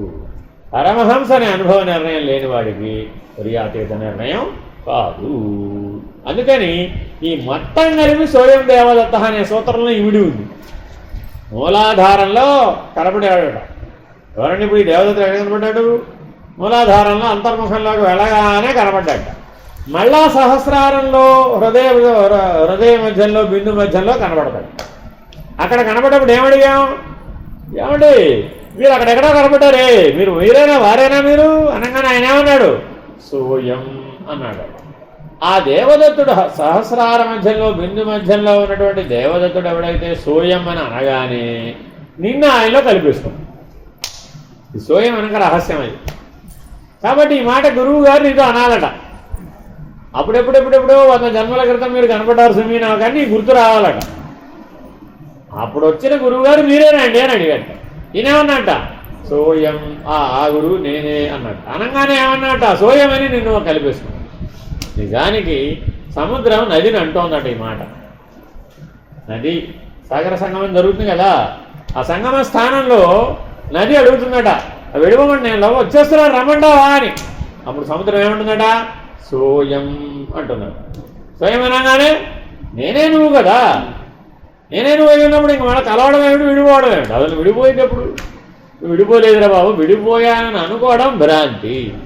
కాబట్టి ఆ భ్రాంతి విడిచి నీవు నేను ఒకటే అనే నిర్ణయంలో ఉండవయ్యా, అది సోయం. ఇలా ఏ గురువు దగ్గరైనా మీరు చెప్పించుకున్నట్లయితే, ఒకవేళ ఏ గురువు అయినా మీకు ఈ ఉపదేశం కనుక బోధిస్తే, సోయం అన్నటువంటి నిర్ణయాన్ని కనుక మీకు తెలియజేస్తే, ఆ గురువు మీకు ఈ తుర్యాతీత స్థితిని బోధించగలుగుతాడు. కాబట్టి మీరు ఏ గురువుని వెతకాలంటే ఇప్పుడు ఎవడైనా ఒకడు నిన్ను సోయం అని పలకరించాలి. వాడు నేనే, వాడు మీరేనా అండి అని డౌట్ రావాలి అసలు ముందు. అంటే అంత జ్ఞానం కలగాలట నీకు, అర్థమైందండి. అలా కలిగినప్పుడు ఏమవుతుందట, ఆ గురువు గారు నేను అక్కడి నుంచి చూస్తాడు. అందుకని నిన్న మొన్న ఎక్కడో ఒక మెసేజ్ పెట్టాం. భగవాన్ బాబా గారి దగ్గరికి వెళ్ళినప్పుడు, స్వామి మేము ఈ జన్మలోనే కదా మిమ్మల్ని పట్టుకున్నాము అని అన్నారు. దర్శనం ఆ టైంలో మాట్లాడుతూ ఉంటారు కదా. మాట్లాడితే మీరు నన్ను ఇప్పుడే చూడవచ్చు కానీ మీ పూర్వము 1000 జన్మలు నాకు తెలిసిపో అన్నారు. ఎందుకని స్వయం దేవదత్త, ఆ 1000 జన్మల ముందు ఏ గురువు నువ్వు దర్శించావో ఆ దేవదత్తుడు అక్కడ గురువు అయితే, అదే దేవదత్తుడు ఇప్పుడు మళ్ళీ ఇక్కడ ఈ సాయిబాబాగా ఉన్నాడు. ఇప్పుడు ఆ పరబ్రహ్మం ఏం మారింది ఇప్పుడు? ఆ బ్రహ్మం ఏం మారింది ఇప్పుడు? మారలేదుగా. ఆ సచ్చిదానందము మారలేదు, ఆ సత్యజ్ఞానం అనంతము మారలేదు. ఆ దేవదత్తుడు ఎవరంటే ఇప్పుడు ఆ బ్రహ్మమే. ఈ బ్రహ్మమునే సరస్వతిగా చూస్తున్నావు, ఈ బ్రహ్మమునే కాళిగా చూస్తున్నావు, ఈ బ్రహ్మమునే మహాలక్ష్మిగా చూస్తున్నావు, ఈ బ్రహ్మమునే చండీ పరదేవతగా కొలుస్తున్నావు, ఆ బ్రహ్మమునే త్రిమూర్తులుగా ఆరాధిస్తున్నావు, ఆ బ్రహ్మమునే గణపతిగా ఆరాధిస్తున్నావు, 33 కోట్ల దేవతలుగా ఆ బ్రహ్మమునే ఆరాధిస్తున్నావు. అదేనండి. అందుకని ఉపనిషత్తు లక్షణం తెలిసిన వాళ్ళకి అద్వైతం సిద్ధించడం చాలా సులభం. అదే ఈ ఉపనిషత్తు యొక్క అధ్యయనం లేదనుకోండి, జ్ఞానం లేదనుకోండి, అప్పుడు అంతా ద్వైతమే. ఎందుకని గణపతి వేరే, సుబ్రహ్మణ్యుడు వేరే, అయ్యప్ప వేరే, మహాకాళి వేరే, మహాలక్ష్మి వేరే, మహాసరస్వతి వేరే, ఎవరి అష్టోత్తరాలు వాళ్ళవే, ఎవరి సహస్రనామాలు వాళ్ళవే, ఎవరి కవచాలు వారివే, ఎవరి హోమాలు వారివే, ఎవరి బలులు వారివే, ఎవరి ప్రసాదాలు వారివే, నా యాగి. అవన్నీ పెట్టకపోతే చేయకపోతే కుదరదండి బాబు. తర్వాత తీసి అక్కడ పెడితే అసలు మొదట అన్నిటికీ సరిపోతుంది కదా. ఇవన్నీ ఆలోచించేది ఏ తెలివితో అయితే తలే కదా. ఆ తల్లేసి అక్కడ పెడితే అంటే తెలివిని సమర్పిస్తే, ఎరుకను బలిగా సమర్పిస్తే ఇవన్నీ పోయినట్టేగా. కాబట్టి ఏ తెలివితో అయితే అనేకత్వాన్ని ఏకత్వాన్ని నిర్ణయిస్తున్నావో ఆ తెలివిని పూర్ణాహుతిగా సమర్పించేసేది. అప్పుడేమయ్యాడు వాడు నువ్వు ఒకటే, నేను వేరే అనే తెలివి లేకున్నంత వరకు ఈ గొడవంతా ఎప్పటికీ ఉంటుందని. కాబట్టి అవధూత దర్శనానికి వెళ్ళినప్పుడు ఆ అవధూత నీతో ఏమైనా మాట్లాడతాడేమో చూడాలి. ఈ సొమ్మాయిరప్ప కేసులో ఒక కేసు ఉందండి. అంటే అర్థం ఏంటంటే ఊరుకుండా ఉన్నారు కదా, ఆయన బొంబాయి నుంచి వచ్చాడు నానా కష్టాలు పడి. ఏంటి ఆ రోజుల్లో ఏమి లేవుగా, అరుణాచలం వెళ్ళడానికి ఏమి లేవు. వీరేమిటో పైకి వెళ్ళిపోతుంటారు, వచ్చేస్తూ ఉంటారు. అలా వచ్చేటప్పుడు వెళ్ళేటప్పుడు ఏమైపోయిందట, అలా మహర్షి ఎవరితో మాట్లాడేవారుగా. ఈయన కూడా రోజు ఆయనతో పాటు ఆ పైకి ఎక్కేవాడు, విరూపాక్ష ఎక్కేవాడు, దిగేవాడు. 4 రోజులు అయిపోయింది. బొంబాయి నుంచి వచ్చాడు, 4 రోజులు అయిపోయింది, టైం అయిపోతుంది, వెళ్ళిపోవాలి. మరి ఈయన రోజు ఎక్కి దిగుతున్నాడు తప్ప కాళ్ళు నొప్పులు తప్ప ఏమీ మిగలేదు. ఈ ప్రతిరోజు ప్రశ్నలు వేస్తూనే ఉన్నాడు. స్వామి మహర్షి పక్కన నడుస్తూనే ఉన్నాడు, ప్రశ్నలు వేస్తూనే ఉన్నాడు. 4 రోజుల పాటు ఇదే ఉద్యోగం. ఎక్కేటప్పుడు దిగేటప్పుడు మహర్షి ప్రశ్నల మీద ప్రశ్నలు, ఆయన దేనికి సమాధానం, అన్నిటికీ మౌనంగానే ఉన్నారు. 31వ రోజున ఆయన వెళ్ళిపోతాడు. ఇక 1వ తారీఖు వెళ్ళిపోతాడు. 31 వచ్చింది. 31 ఆయనకి విసుగు వచ్చేసింది, చిరాకు వచ్చేసింది, కోపం వచ్చేసింది, అన్నీ వచ్చేసి ఇక నేను వెళ్ళిపోతాను, దగ్గర తిరిగి రాను, చస్తే తిరిగి రాను. ఏమన్నాడు ఇంతకి? చస్తే తిరిగి రాను.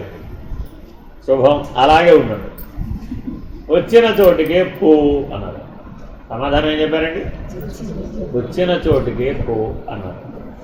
ఏ రోజున? 31వ రోజున. ఈయనేమన్నాడు? చస్తే తిరిగి రానన్నాడు కదా. పునరావృత్తి రహిత శాశ్వత నిత్య నివాస స్థానం అది. వచ్చిన చోటికే పో అన్నారు. 31వ రోజు ఈ మాట అన్నారని ఈయనకి ఏం అర్థం కాలేదు. నేను ఇంత నానా కష్టాలు పడి బొంబాయిని చూస్తే మళ్ళీ తిరిగి బొంబాయిగా పొమ్మంటున్నాడు అనుకున్నాడు. మన తెలియదు ఇదేనా కాదా? ఎందుకని మనంతా వ్యవహారం పెద్ద బర్గర్ను, కచోడీను, చపాతీ దగ్గరే మనం తెలియదు. మంచం కథం దగ్గరే ఉన్నవాడికి మళ్ళీ బొంబాయి పొమ్మన్నాడని తెలుస్తుంది, కానీ వేరే తెలియదు. సో ఆయన నిరాశ చెందేసాడు. ఇంకా లాభం లేదు, ఏంటో నాకు అర్థం వేస్ట్ అవుతుంది, నా టైం అంతా వేస్ట్ అయిపోతుంది, నా జీవితం వేస్ట్ అయిపోతుంది అని నిరాశ నిస్పృహలతో ఈసారి మహర్షిని వదిలిపెట్టి కిందకి దిగేసాడు. అయిపోయింది, వెళ్ళిపోవాలి కదా మరి, తట్టపట్ట సర్దుకుని వెళ్ళిపోవాలి. ఏమంటూ దిగుతున్నట్టు పైగా ఏంటో వచ్చింది అరిగే బొమ్మన్నాడు, వచ్చింది అరిగే బొమ్మన్నాడు, అదే మాట అనుకుంటూ దిగుతున్నాడు. ఇది చూశారు వీళ్ళు. ఈ నిన్నటి దాకా వీడు బాగానే ఉన్నాడు కదా, ఇప్పుడు ఏమన్నా మళ్ళీ అదే అంటూ ఏమిటి అంటున్నామని మధ్యలో ఆపాడు కదా, పక్కన ఎక్కేవాళ్ళు దిగేవాడు. మహర్షి వచ్చిన దగ్గరికే బొమ్మన్నారమ్మా, వచ్చిన దగ్గరికే బొమ్మన్నారు, తట్టాపట్టా చదువుకుని వెళ్ళిపోతున్నాను, నేను వెళ్ళిపోతున్నాను, బొంబాయి వెళ్ళిపోతున్నాను. ఏమన్నారు ఇంతకేని అడిగారు, మళ్ళా ఆపి వచ్చిన చోటుకే పొమ్మన్నారు. నీకు బుర్ర లేదు, వచ్చిన చోటుకే పొమ్మంటే అర్థం ఏమిటి, నువ్వు పరబ్రహ్మం నుంచి దిగి వచ్చావయ్యా బాబు. ఆ సోయం దేవదత్త వాడు వీడు ఒకడేరా బాబు, వీడు వాడు ఒకడని తెలుసుకోలేకపోతున్నావు. తెలుసుకున్నట్లయితే వీడే వాడు, వాడే వీడు. అది వేదాంతంలో అత్యున్నతమైన ఉపదేశం అయ్యా బాబు. ఇది మామూలుగా చెప్పేది కాదు. చిట్ట చివరి మాటలు చెప్పేటప్పుడు ఈ స్వయం దేవదత్త చెప్తారు. పరబ్రహ్మను నిర్ణయించే మాటల సూత్రాలు చెప్పేటప్పుడు, ఆ అనుబంధ చతుష్టయ వాక్యాలు చెప్పేటప్పుడు మాత్రమే చెప్తారయ్యా. ఇది మహావాక్యాలు కూడా దాటాలి. ఆయమాత్మ బ్రహ్మం అనే నిర్ణయం కలిగినటువంటి వాడికి అనుబంధ చతుష్టయ వాక్యాలు చెప్పేటప్పుడు స్వయం దేవదత్త అనే సూత్రం చెప్తారయ్యా. ఆ సోయం దేవదత్తయే వచ్చిన చోటకే తిరిగిపో అని చెప్పడం నీకు తెలివి లేదు అని వాడిని కూర్చోబెట్టి అంతా వివరించాడు. ఇప్పుడేం చేశాడో తెలిసా వీడు, ఆ తట్టాపట్ట అక్కడే పారేసి శాశ్వతంగా అక్కడ ఆ బొంబాయి గోళ వదిలేశాడు, ఆ సంసారం గోళ వదిలేశాడు, ఆ బిజినెస్ గోళ అన్నీ వదిలేశాడు, సమస్తం వదిలేసా. ఇంతకు మించి గొప్ప ఉపదేశం లేదన్నాడు కదా, ఈయన ఇచ్చాడు కదా, ఈయనే నాకు గురువు అన్నాడు. వచ్చినాడు వచ్చినట్టు అక్కడే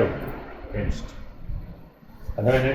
ఎందుకనిట ఆ అవధూతను దర్శించగానే తీవ్ర వైరాగ్యం జనించింది, తీవ్ర మోక్షేచ్ఛ జనించింది. మహాత్ములైనటువంటి మహర్షి యొక్క దర్శన ప్రభావం చేత అక్కడే నివసించి మోక్షాన్ని పొందేశాడు. కాబట్టి మాట్లాడాడంటే అవధూత, నీ పని అంతటితో అయిపోయినట్టే. ఇక నేను ఆ మహనీయుని ఎందే అవతిష్ఠుడనై ఉంటాను. అందుచేత నాకు అవధూతకు భేదమేమీ ఉండదు. ఎక్కడో మధ్యలో వాక్యం పోయింది. అట్టి మహాపురుషుని యొక్క చిత్తము సర్వాంతర్యామిని, సర్వతత్వస్వరూపమును, సర్వమును సర్వసాక్షియగు నాయందే ఎల్లప్పుడు అవతిష్టమై ఉంటుంది. ఇక నేను ఆ మహనీయుని ఎందే అవతిష్ఠుడనే ఉంటాను. అందుచేత నాకు అవధూతకు భేదమే ఉండదు. అట్టి పరమహంస తత్వము అవధూత మార్గమును అనుసరించు యోగి మొట్టమొదట కుటీచకుడు. ఈ మార్గంలో మొదటి లక్షణం, మొదటి స్థితిని ఏమంటారండి? కుటీచకుడు. నారద పరివ్రాజకోపనిషత్తు చెప్తుంది. ఈ ఎవరైతే అవధూత స్థితికి చేరుకునే వాళ్ళు ఉంటారో వాళ్ళు మొట్టమొదట కుటీచకుడు, అంటే ఒక కుటీరం వేసుకుంటాడు ఒక చోట. అజగరావృత్తి కలిగి ఉంటాడు. ఏముంటాడండి ఆయన? అజగరావృత్తి. అజగరా అంటే కొండ చిలువ. కొండ చిలువ అది వేటాడదండి. అన్ని ప్రాణులు వేటాడతాయండి, ఈ కొండ చిలువ వేటాడదు, కొన్న చోటే ఉంటుంది. పడి ఉన్నది 11 ఏళ్ళు పేరుమి పాము ఒక చోట అని మహాభారతంలో ఒక సూత్రం ఉంటుంది. నహుష చక్రవర్తిని ఉపాఖ్యానంలో వస్తున్నాడు. ఆ నహుష చక్రవర్తి 10,000 సంవత్సరాలు యజ్ఞం చేశాడు. తనకున్నదంతా భూమండలం అంతా దానం చేశాడు. ఎంతో పుణ్యం సంపాదించాడు. దేవేంద్ర పదవిని సంపాదించాడు. సంపాదించినంత వరకు బాగానే ఉంది కదా. వెళ్ళాడు, దేవేంద్ర సింహాసనం మీద కూర్చోగానే నేననే అహం పడసూపి ఆ స్వర్గలోకంలో ఉన్నవని నావే అనేటువంటి అహంకార మమకారాలు కలిగి అన్నిటినీ అనుభవించాలనే దురాశ కలిగింది. ఆ శచీదేవి గారిని రమ్మనండి, వారిని రమ్మనండి, అప్సరసలు రమ్మనండి, వాళ్ళని రమ్మనండి, వీళ్ళని రమ్మనండి, భోగాసక్తుడు అయ్యాడు. అయి పిలవంగానే అందరూ ఎవరిని వేడుకుంటారు? నారాయణమూర్తిని వేడుకున్నారు. అప్పుడు నారాయణమూర్తి శచీదేవికి చెప్పాడు ఏమని, ఆ వచ్చిన వాడు మహానుభావుడమ్మా, వాడిని నువ్వు ఇప్పుడు ఏం చేయలేవు, వాడికి పుణ్యబలం ఉన్నంతసేపు వాడు ఆ సింహాసనంలోనే ఉంటాడు. పుణ్యం క్షీణించిపోతే క్షీణే పుణ్యం మర్త్యలోకే విశంతి, మళ్ళా భూలోకానికి వెళ్ళిపోతాడు. కాబట్టి ఆయన బ్రహ్మరథం మీద రమ్మని చెప్పు అని ఆయన చెప్తాడు. బ్రహ్మరథం అంటే ఏంటి? 7 మహర్షులు పల్లకీలో తీసుకెళ్ళాలి. అంటే ఎవడైతే ఈ పరబ్రహ్మమే అనేటువంటి నిర్ణయ స్థితికి చేరుకున్నాడో అతడికి మాత్రమే అర్హత ఉంది. ఈ బ్రహ్మరథం అంటే మన మానవులందరూ ఏం చేస్తారు? 60 ఏళ్ళకి, 70 ఏళ్ళకి, 75 ఏళ్ళకి ఉగ్ర రథశాంతి, భీమ రథశాంతి, ఇలా రకరకాల రథాలు ఎక్కుతారనమాట. అంటే మృత్యు ఇన్ని రథాల మీద వస్తుంది అనమాట. మృత్యుంజయుడైనటువంటి వాడు, పరబ్రహ్మమే తానైనటువంటి వాడికి మాత్రమే ఎక్కే అవకాశం ఉన్నటువంటి అవకాశం బ్రహ్మరథం. అందరికీ లేదు. ఆ ఔచిత్యం, అర్హత లేనటువంటి వాళ్ళు కనుక ఎక్కినట్లయితే వాడు అధపతనానికి చెందుతాడు. సో ఈ బ్రహ్మరథాన్ని ఎప్పుడైతే ఆజ్ఞాపించాడు తన యొక్క పుణ్యబలం సగం ఖర్చు అయిపోయాడు.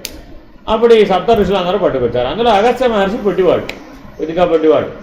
ఆయన మరి ఆ పక్కకి వంగుతూ ఉంటుంది కదా, ఆ వంగినప్పుడు ఈయనకి ఆ లోపల పల్లకెలో కుదుపులు వచ్చినాయి.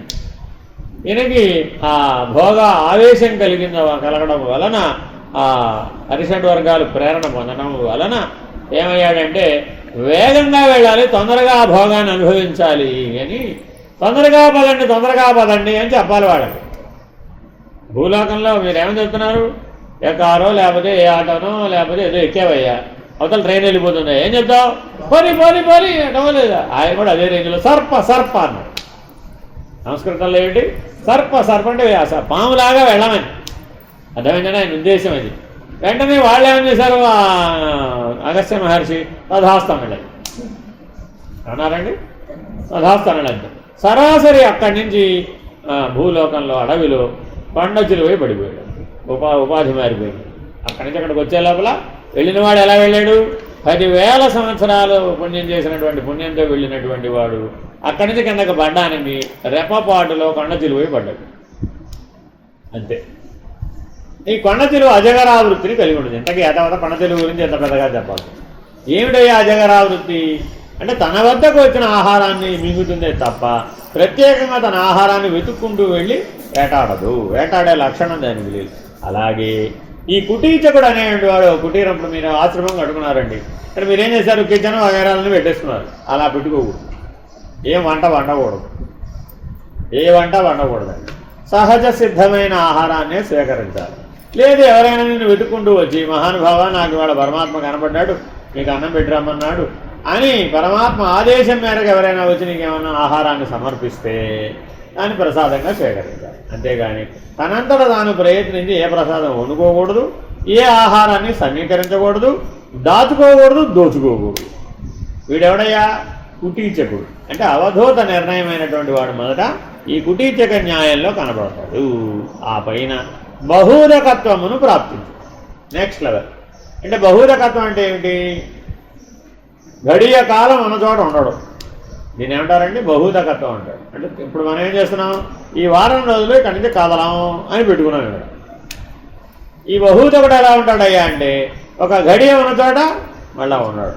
ఎందుకనిట అంటే ఒక గడియ ఎక్కడైతే కూర్చున్నాడో ఆ కూర్చున్న చోట అంటినటువంటి ధూళి కణం మీద మమకారం కలుగుతుంది.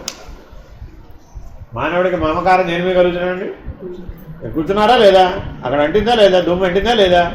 అబ్బా ఎంత దుమ్ము అంటిందో అని నీకు దుమ్ము మీద మమకారం వస్తుంది. ఇంకా మనకు ఉన్న వాటన్నిటి గురించి చెప్పక్కర్లా. దీని గురించే చెప్తే ఇంకా మనకు ఉన్న వాటన్నిటి గురించి చెప్పక్కర్లా. అవన్నీ నావేనని మనకు అనిపిస్తూ ఉంటుంది కదా. ఈ మమకారాన్ని ఖండించడం కోసమని ఆయన ఒక నియమాన్ని పెట్టుకున్నాడు. ఏమిటయ్యా? గడియ కాలం ఉన్న చోట ఉండడు. పాలు, దానికి ఒక ఉపమానం చెప్తారు. పాలు పెతకడానికి గడియ కంటే పట్టదు. ఆవుకి పాలు పెతకడానికి గడియ కంటే పట్టదు. అలాగా ఆవుకి పాలు పెతకడానికి పట్టే సమయం ఒక చోట ఎవడైతే ఉండకుండా ఉంటాడో, తిరుగుతూ ఉంటాడో వాడు బహూదక న్యాయం. శుక మహర్షి అలా తిరుగుతూ ఉండేవాడు. దేహం అనేటువంటి అభిమానం లేకుండా, బ్రహ్మాండం అనేది ఒకటి ఉన్నదనేటువంటి స్పృహ లేకుండా దిగంబరులై ఎప్పుడు తిరుగుతూ ఉంటాడు. ఇది బహూదక న్యాయం. దీనికి ఉదాహరణ శుక మహర్షి. కుటీచకుడికి ఉదాహరణ వ్యాస భగవానుడు. అందుకని మనం గురు పరంపరలో వాళ్ళందరినీ స్మరిస్తూ ఉంటాం. సరే, అంతటా ఉండి ఉన్న బహూదకుడు నేను అనే భావనను సమీపించి అహమత్యం సోహం అను హంస మంత్రము యొక్క ప్రత్యక్ష మనన ధారణలచే పరమహంస అవుతున్నాడు. నెక్స్ట్ లెవెల్ ఏంటంటే బహూదకుడు తర్వాత పరమహంస. హంస మంత్రం మాకుందండి. మన వాళ్ళందరూ ఏదో మన 268 మందో 270 మందో లెక్కలు రాసేసారు. మాకు ఆ మంత్రం ఉందండి, మాకు ఈ మంత్రం ఉందండి. అది తర్వాత ఏమైందో మాకైతే తెలియదు. ఆ హంస మంత్రం ఉన్న వాళ్ళందరూ కూడా ఈ న్యాయమును పాటించేవాళ్ళు. అంటే కుటీచకుడు, బహూదకుడు, హంస, పరమహంస అవ్వాలన్నమాట. ఈ హంస యాక్చువల్గా ఎలా ఉంటుంది? జీవహంసగా ఉంటుంది అన్నమాట.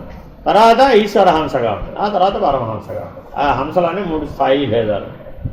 కాబట్టి వీళ్ళందరూ తుర్యాశ్రమధారులే. కుటీచకుడు తుర్యాశ్రమధారే, బహూదకుడు తుర్యాశ్రమధారే, ఆ తర్వాత హంస, పరమహంస వీళ్ళందరూ కూడా తుర్యాశ్రమధారులే.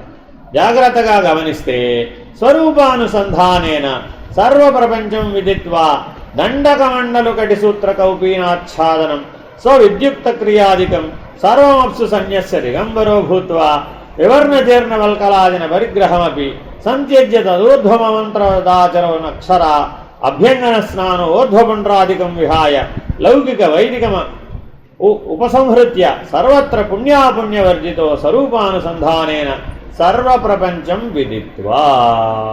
Very very important. ఇంకా ఎలా ఉన్నాడో వివరంగా విశ్లేషణగా చెప్తాడు. దండ కమండలు కటిసూత్ర కౌపీన ఆచ్ఛాదనస్య విద్యుక్త క్రియాదికం సర్వం అప్పు సన్యస్య దిగంబరో భూత్వా వివర్ణ జీర్ణ వల్కలాం జీన పరిగ్రహ అపి సంత్యజ్య తద ఊర్ధ్వం అమంత్రవత్ ఆచరన్ శౌర అభ్యంగన స్నానో ఊర్ధ్వపుండ్రాదికం విహాయ లౌకిక వైదికమపి ఉపసంహృత్య. ఇన్నింటిని త్యజించిన వాడెవడో సర్వత్ర పుణ్య అపుణ్య వర్జితో. నాకు పుణ్యము లేదు అపుణ్యము లేదు, ఎందుకని నేనేమీ చేయను కాబట్టి. ఏమి చేయడంటే ఏమీ చేయడు అంతే. ఏమి చేయడంటే ఏం చేయడో పైవన్నీ చెప్పాడు, ఆ పైవన్నీ చేయడు. అలా ఉన్నవాడెవడో వాడు పరమహంస. ఇది పరమహంసకి వివరం. ఎలా ఎవరిని చూస్తే ఇలాగ మీకు కనబడతాడో అతడే పరమహంస. ఏం చేయడండి?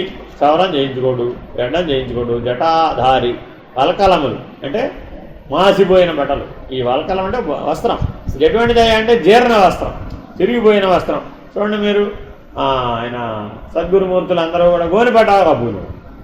ఆయన పేరేమిటి? సాకోరిలో ఉంటారు ఉపాసని మహారాజు గారు. ఆయన ఎప్పుడు ఓ గోనిపట పెట్టుకునేవాడు అంతే. షిరిడి సాయి చిరిగిపోయిన వస్త్రాలు, ముతక వస్త్రాలు, ఎవరు కట్టుకుని వస్త్రాలు, పారేసిన వస్త్రాలు, ఇలాంటివన్నీ. అంటే పిచ్చివాడు అవధూత ఒకలాగానే ఉన్నట్టు కనపడుతుంది. పెద్ద సమస్య. పరమహంస అవధూత పిచ్చివాడు ఒకలాగానే ఉన్నట్టు కనబడుతుంది. అవతార్ మెహర్ బాబా దీని ఈ సందేహాన్ని నివర్తింపజేశారన్నమాట. ఎవరికైతే సర్వము శూన్యమో వాడు అవధూత, ఎవరికైతే సర్వము శూన్యమో వాడు అవధూత. ఎవరికైతే ఒక్క విషయం మీద అత్యంత వేగంగా మనసు పనిచేస్తూ ఉంటుందో వాడు పిచ్చివాడు. అందుకని మనల్ని అందరినీ పిచ్చివాడి కింద లెక్క కడతాడు ఆ పరమహంస. లౌకికమైన వాళ్ళందరినీ ఏం చేస్తాం? పిచ్చివాళ్ళ కిందే లెక్క కడతాడు. ఎందుకనయ్యా అంటే మన మనసు ఎప్పుడూ ఒకే విషయం చూడగా పరిభ్రమిస్తూ ఉంటుంది. చూడండి, మీరు ఆలోచించుకోండి. మీకున్న విషయం మీ పక్కవాడికి ఉండదు, మీ పక్కవాడికి ఉన్నది మీకు ఉండదు. మీరు ఏదో ఒక విషయం గురించి మీ చింత జరిగిపోతూనే ఉంటుంది. చింతన చేసినా కూడా ఒకదాని గురించే చింతన చేస్తాం. అది కూడా అదే. ఒకవేళ సాధన చేసినా కూడా అది కూడా ఒకదాని గురించే చేస్తాం. అలా అత్యంత తీవ్ర వేగంతో మీ మనస్సు అనేది పనిచేస్తోంది కాబట్టి మీరందరూ పిచ్చివాడు. మనసు పనిచేసే వారందరూ పిచ్చివారు. ఎవరి దృష్టిలో? పరమహంస దృష్టిలో, అవధూత దృష్టిలో మనం అందరం పిచ్చివాళ్ళే. మనకి వాళ్ళెలా కనబడుతున్నారు? వాళ్ళు పిచ్చివాళ్ళలా కనబడతారు. ఎందుకనిట వీటి నేను చేసినవి ఏమీ చేయడం లేదు, స్నానం లేదు, పానం లేదు, ఒక అందంగా మెయింటైన్ చేయడం లేదు. ఓ సరే బొట్టెట్టుకునేది కాస్త దాన్ని సవ్యంగా పెట్టుకోవచ్చు కదా, అందంగా పెట్టుకోవచ్చు కదా. అడ్డదిడ్డంగా పెట్టుకోవడం ఎందుకు? కాస్త అందంగా పెట్టుకోవచ్చు కదా. కాస్త కనపడినట్టు, వినపడినట్టు, చేసి చెయ్యనట్టు అలా ఉండొచ్చుగా. నాలాగా అన్ని కోట్లు వెనకేసుకున్నట్టు, కోట్లు ఖర్చు పెట్టినట్టు. మన జీవితం అంతా ఏంటండి? కోట్లు వెనకేసుకోవడం, కోట్లు ఖర్చు పెట్టడం. వాడు అసలు ఏమీ వాడి పిడికడ అన్నమే మిగుల్చుకోడు వాడు. ఎందుకని? ఎవరన్నా భిక్ష పెట్టారండి, భిక్ష పెడితే తినేస్తాడు. అందుకని అతనికి ఏం చెప్పారు? కరతల భిక్ష తరుతల వాస. వాడి ఆశ్రయం ఏమిటండి? ఏ చెట్టు అయినా వాడికి ఆశ్రయమే. తినాలనుకోండి, కరతల భిక్ష భవతి భిక్ష అంది. చేతిలో ఎంత పడితే అంతే పెట్టించుకుంటాడు, అంతే తింటాడు. ఏమన్నా మిగిలింది అక్కడే పారేసిపోతాడు. వాడికేమి ఎంగిలని, అంటని, చేయి ముట్టుకున్నాడని, కడుక్కోలేదని ఏ గోళ లేదు. ఎందుకని? అసలు అంటే లేదు వాడికి. ఎక్కడ లేదు? మూలంలో లేదు. మూలాన్ని గుర్తెరిగే శరీరమే లేదు అని శరీరమనే అంటు తెగిపోయినవాడు, బ్రహ్మాండమనే అంటు తెగిపోయినవాడు, విశ్వమనే అంటు తెగిపోయినవాడు, హంస అనే అంటు తెగిపోయినవాడు. పరమహంస అనేవాడికి హంసే పని చేయడం లేదు. హంసే పని చేయని వాడికి ఇంకేముందని చెప్తావు? ఇప్పుడు రాగమా, ద్వేషమా, కుటుంబమా, సంసారమా? ఇప్పుడు వాడు సన్యాసించాడా? వాడికి సన్యాసం ఎవరైనా ఇచ్చారా? ఎవరు వాడికి సన్యాసం ఇవ్వక్కర్లా. వాడు ఆల్రెడీ అన్నింటినీ వదిలేసాడు. వాడినే ఇవన్నీ వదిలేసాడు. వాడు వదిలేయలే, వాడి జ్ఞానం యొక్క ప్రభావం చేత వాడిని ఇవన్నీ వదిలేసినాయి. కాబట్టి చాలా జాగ్రత్తగా దీన్ని అర్థం చేసుకోకపోతే పిచ్చి వాళ్ళందరినీ అవధూతలు అనుకునేటువంటి ప్రమాదంలో పడతారు. ఈ విశ్వమంతా నా దేహమే. జ్ఞానంలో మొదటి మాట ఏంటండి? అవధూతకైనా పరమహంసకైనా ఎలా ఉంటాయి అంటే ఈ విశ్వమంతా నా దేహమే, మీరు నాకంటే వేరుగా లేరు అన్నారు భగవాన్ బాబా. 1,00,000 మంది వచ్చి చూస్తే ఎయిర్పోర్ట్లో దర్శనం ఇచ్చారు. అందరూ కూర్చున్నారు. రన్వే మీద స్వామి కారు వెళ్ళిపోతారు. స్వామి 1,00,000 మంది వచ్చారు, లెక్కడానికి వీలుగా ఉండేది 1,00,000 ఉన్నారో 5 లక్షలు ఉన్నారో తెలియదు. వీరంతా నేనే. మనకి భగవాన్ బాబా వారి పక్కన అనిల్ కుమార్ గారు చెప్తుంటారు కదా, ట్రాన్స్లేషన్ చెప్తారు కదా. హిల్ స్టేడియంలో ఒక జన్మదినోత్సవానికి మొత్తం జనాలు నిండిపోయారు. ఎంత నిండిపోయారయ్యా అంటే ఓవర్ఫ్లో అయిపోతున్నారు. భగవాన్ బాబా వారి పక్కనే నేను మామూలుగానే నిలబడున్నాను. అనిల్ కుమార్ నీకేమైనా కోరుకుంటే అడుగు తీరుస్తాను. అప్పుడప్పుడు బాబా గారు ఏదైనా చెప్పాలంటే ఇలా చెప్తారు, అనిల్ కుమార్ నీకేమైనా కోరుకుంటే అడుగు తీస్తాను. ఇది స్వామి నాకు ఒక కోరిక. ఏమిటో అడుగాయా తీరుస్తానన్నారు. నాకు విశ్వరూపం చూడాలనిపిస్తుంది స్వామి. ఆ అర్జునుడికి చూపెట్టిన విశ్వరూపం నేను ఒకసారి చూడలేకపోయాను. ఆ విశ్వరూప సందర్శన యోగం నేను ఒకసారి పొందాలను. ఇదంతా నా విశ్వరూపం కాదా? ఇదంతా నేనే కదా. ఇది నీకు విశ్వరూపంలా కనబడలేదా? ఎన్ని దేశాల వాళ్ళు ఉన్నారు ఇప్పుడు ఇక్కడ? 216 దేశాల వాళ్ళు ఉన్నారు. లక్షలాది మంది ప్రజలు ఉన్నారు. ఇంకా పరోక్షంగా ఎంతమంది చూస్తున్నారో తెలియదు. 14 లోకాల్లో ఎంతమంది చూస్తున్నారో అంతకంటే. మరి ఇదంతా నా విశ్వరూపం కాదా? అయ్యో నీకు ఇంకా సందేహం ఉందా అన్నారు. చూపెట్టనట్ట ఇప్పుడు ఏమో ఆయన వీడే. అందుకని పరమహంసలు అవధూతలైనటువంటి జగద్గురువులు సద్గురువులైన వాళ్ళ మాటలు ఎక్కడికైనా అన్వయం వర్తిస్తుంది. అందుకే సుఖమహర్షి చెప్పాడు కాబట్టి పరీక్షిత్ మహారాజుకి 7 రోజులలో ముక్తి మోక్షం సిద్ధవస్తువులైనవి. కాబట్టి పరబ్రహ్మమైనటువంటి స్థితిలో ఉన్నవాడు, పరబాహ్య స్థితికి చేరుకున్నటువంటి వాడు, పరమహంస స్థితికి చేరుకున్నటువంటి వాడు ఒక్క మాట చెప్పినా కూడా ఒక్క మాట విలువ అత్యంత ఫలదాయకం. ఈ ప్రపంచమంతా నిండిన తన రూపమును ఎరిగిన వాడై ఉంటున్నాడు. మీకు కనిపించేదంతా తానై ఉండగా కళ్ళు మూతలతో పనేమున్నది? ఇప్పుడు ధ్యానం చేయాలంటే కళ్ళు ముయ్యాలా వద్దా? యోగం చేయాలంటే కళ్ళు ముయ్యాలా వద్దా? అంతా నేనే అంటే ఇక కళ్ళు ముయ్యడం ఎందుకు? బ్రహ్మాండం అంతా నేనే, కనపడేదంతా నేనే. చూపు ఎక్కడ దాకా వెళితే అక్కడ దాకా నేనే. విశ్వమంతా నేనే అన్నట్ట. విశ్వమంతా నేనే అంటే ఇప్పుడు కళ్ళు ఎక్కడ ముయ్యాలి? ముయ్యాలా తెరవాలా? అసలు కళ్ళు ఎక్కడ ఉన్నాయండి బాబు? శరీరమే లేదంటుంటే ఓ పక్క విశ్వవ్యాపకమైనటువంటి ప్రకాశమే శరీరం అంటుంటే, ఆ విశ్వమే శరీరం అంటుంటే దాని కళ్ళు ఎక్కడ, మూతలు ఎక్కడ, ఎక్కడ ముయ్యాలి, ఎక్కడ తెరవాలి? ఎవరి గురించి ధ్యానం చేయాలి ఇప్పుడు? అంతటా నేనే అయి ఉన్నాను, ఆ సర్వము నేనే, ఆ శూన్యము నేనే అనే నిర్ణయాన్ని పొందినటువంటి వాడు. సన్యాసాశ్రమ సంబంధమైనటువంటి దండము ధరించలేదు కదండి ఆయన. మన దగ్గర చాలా ఉన్నాయి ఇక్కడ వ్యవహారాలు. సన్యాసి అంటే జన్మటి నిర్ణయిస్తాం, ఆ చేతిలో దండ ఉండాలండి బాబోయ్. ఆ దండి ఏకదండే, మళ్ళా త్రిదండే, ద్విదండే, మళ్ళీ ఒక్క కర్ర పట్టుకున్నాడా, 2 కర్రలు పట్టుకున్నాడా, 3 కర్రలు పట్టుకున్నాడా, ఇలా అవన్నీ లెక్కలేస్తామంట. అవన్నీ వాళ్ళకేం లెక్కలు లేవయ్యా. దండం ఉందా లేదా, కాషాయం కట్టాడా లేదా, అవేమీ లేవు. ఆశ్రమ సంబంధమైనటువంటివి ఏవి వాడికి ఏమీ లేవు. యజ్ఞసూత్రం, కాషాయ వస్త్రం ఏమీ లేవు, అతనికి సంబంధం లేదు. దీనికి ఉదాహరణగా ఒక ఉపమానం చెప్తారు. ఒక ఆయన కంచిలో ఉండేవాడు, పరమాచార్య దర్శనానికి వెళుతూ ఉంటాడు. మరి పరమాచార్యులో దండధారి, కాషాయధారి, యజ్ఞసూత్రధారి, నిష్ఠాగరిష్ఠుడు.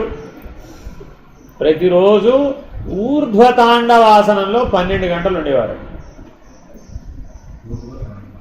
ఊర్ధ్వతాండవాసనంలో 12 గంటలు అంటే ఒక కాలు పైకి చూస్తుంది ఆకాశాన్ని, ఈ కాలు ఇలా పైకి చూస్తుంది, ఒక కాలు మీద నిలబడతారు. ఈ దండం ఇలా చేతిలో పెట్టుకుని నమస్కార ముద్రలో ఉంటాడు. ఇటువంటి ఫోటో ఎక్కడన్నా మీకు పరమాచార్యులు దొరుకుతుంది, కంచి వెళ్ళినప్పుడు కొనుక్కోండి. దాన్ని ఊర్ధ్వతాండవ ముద్ర అంటారు. అదే లక్షణం మీకు చిదంబరంలో ఉంటుంది. చిదంబరంలో గోపురం మీద ఊర్ధ్వతాండవ ముద్రతో పరమేశ్వరుడు ఉంటాడు. ఆ ఊర్ధ్వతాండవ ముద్రలో 12 గంటల సేపు వారు తపస్సు చేసేవారు పరమాచార్యులు.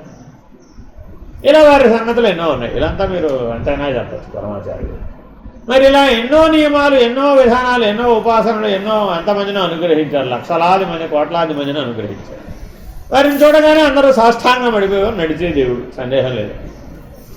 ఈ వీరి దర్శనానికి వెళ్తుండేవాడు ఒక ఆయన. ఇలా చూసి అలవాటు పడ్డవాడు ఎలా ఉంటాడు? అబ్బో పరమాత్ముడు అంటే ఇలాగే ఉంటాడు, పరమహంస అంటే ఇలాగే ఉంటాడు, మహానుభావుడు అంటే ఇలాగే ఉంటాడు అని నిర్ణయం అయిపోయిన వాడు ఉన్నట్టుండి అరుణాచలం వెళ్ళాడు. ఏదో పని మీద అరుణాచలం వెళ్ళాడు. ఎవరో చెప్పారు ఆయన, ఇక్కడ కూడా భగవంతుడు ఉన్నాడయ్యా బాబు, రమణ మహర్షి గారు.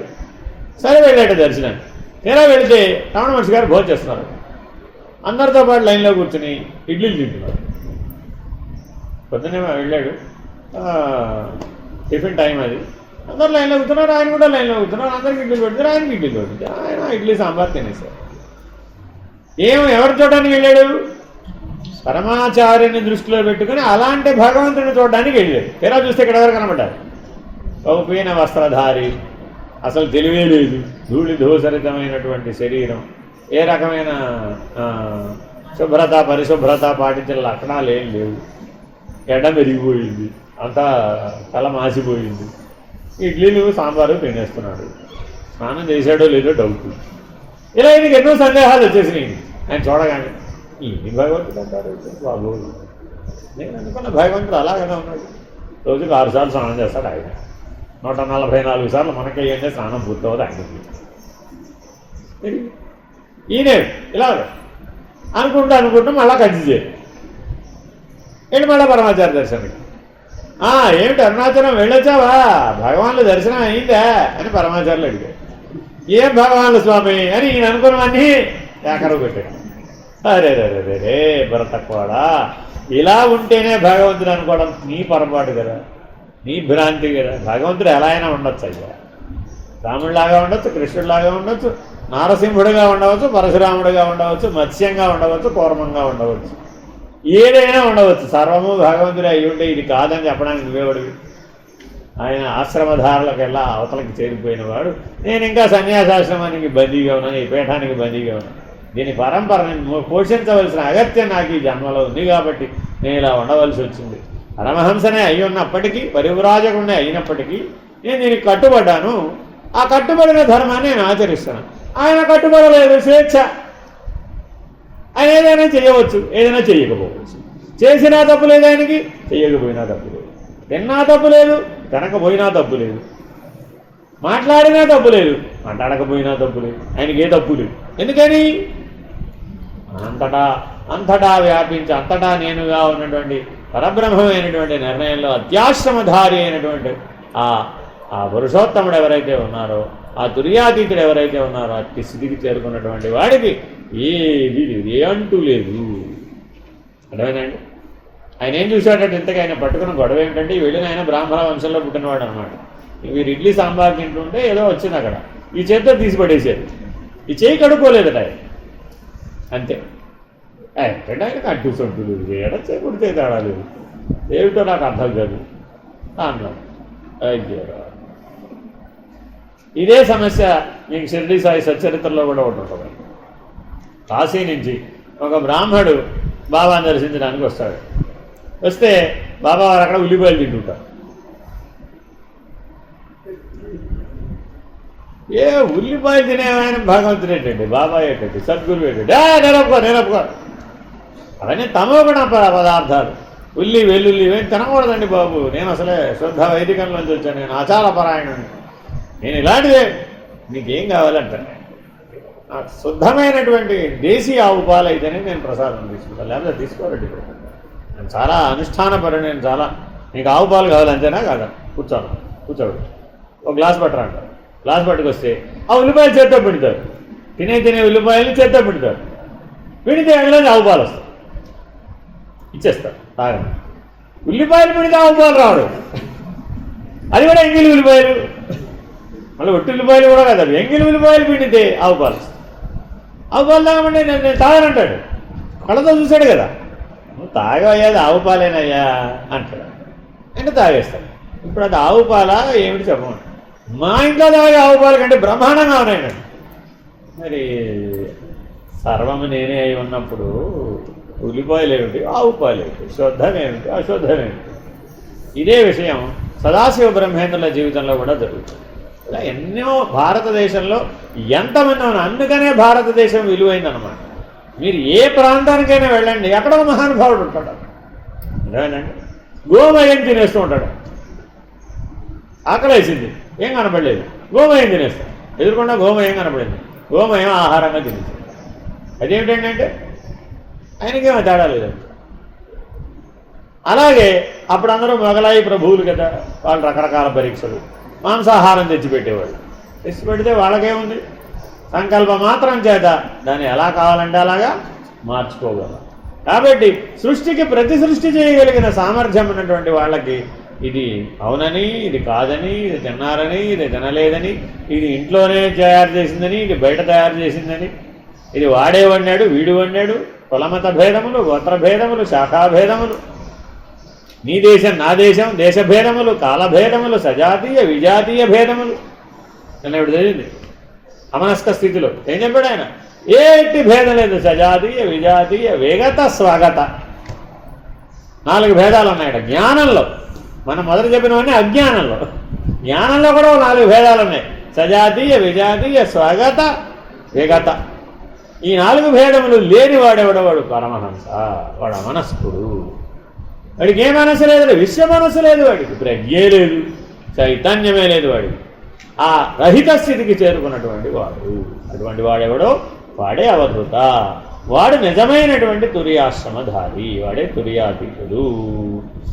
కాబట్టి విద్యుక్త ధర్మములు లేవు, దండకమండలములు లేవు, కటిసూత్రములు లేవు, ఆశ్రమ నియమ సంబంధమైన ఆయా ధర్మములు, జలముతో సమంత్రకంగా అభిమంత్రించడాలు, ఉపాసన పడటాలు ఇత్యాదులు ఏవి లేవు.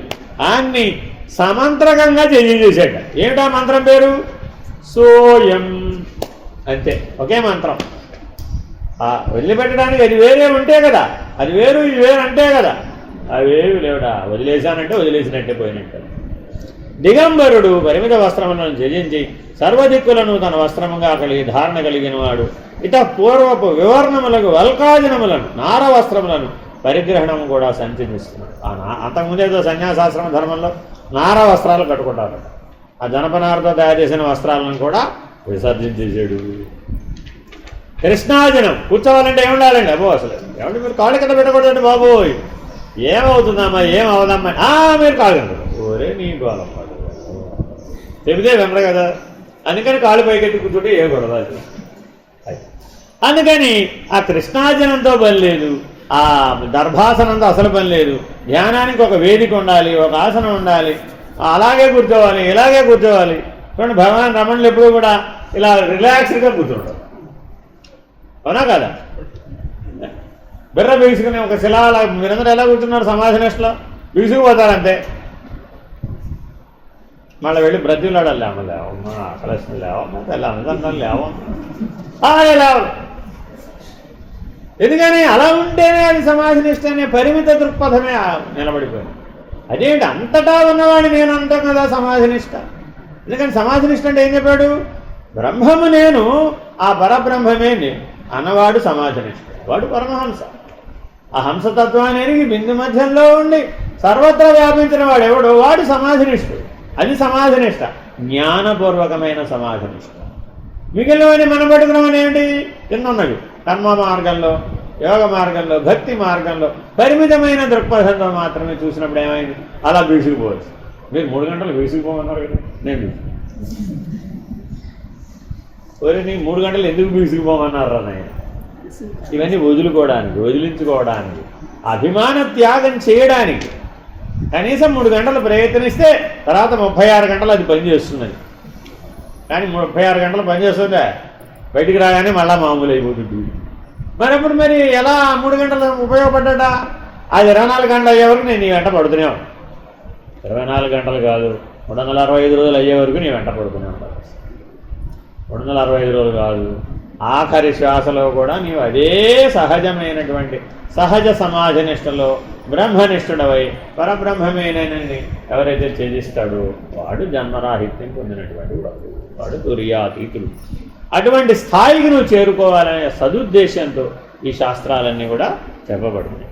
నిత్యక్రియలను బాహ్య మంత్రోచ్చారణతో నిర్వర్తించడం కూడా చేస్తుంది. అర్థమైందండి? ఏం మంత్రాలు చెప్పడు, ఏం అభిషేకాలు చేయడు, ఏమి యజ్ఞాలు యాగాలు హోమాలు ఏం చేయడు, కొబ్బరికాయలు పట్టడు, గుమ్మడికాయలు దిష్టి తీయడు, బలి ఇవ్వడు. ఎందుకని?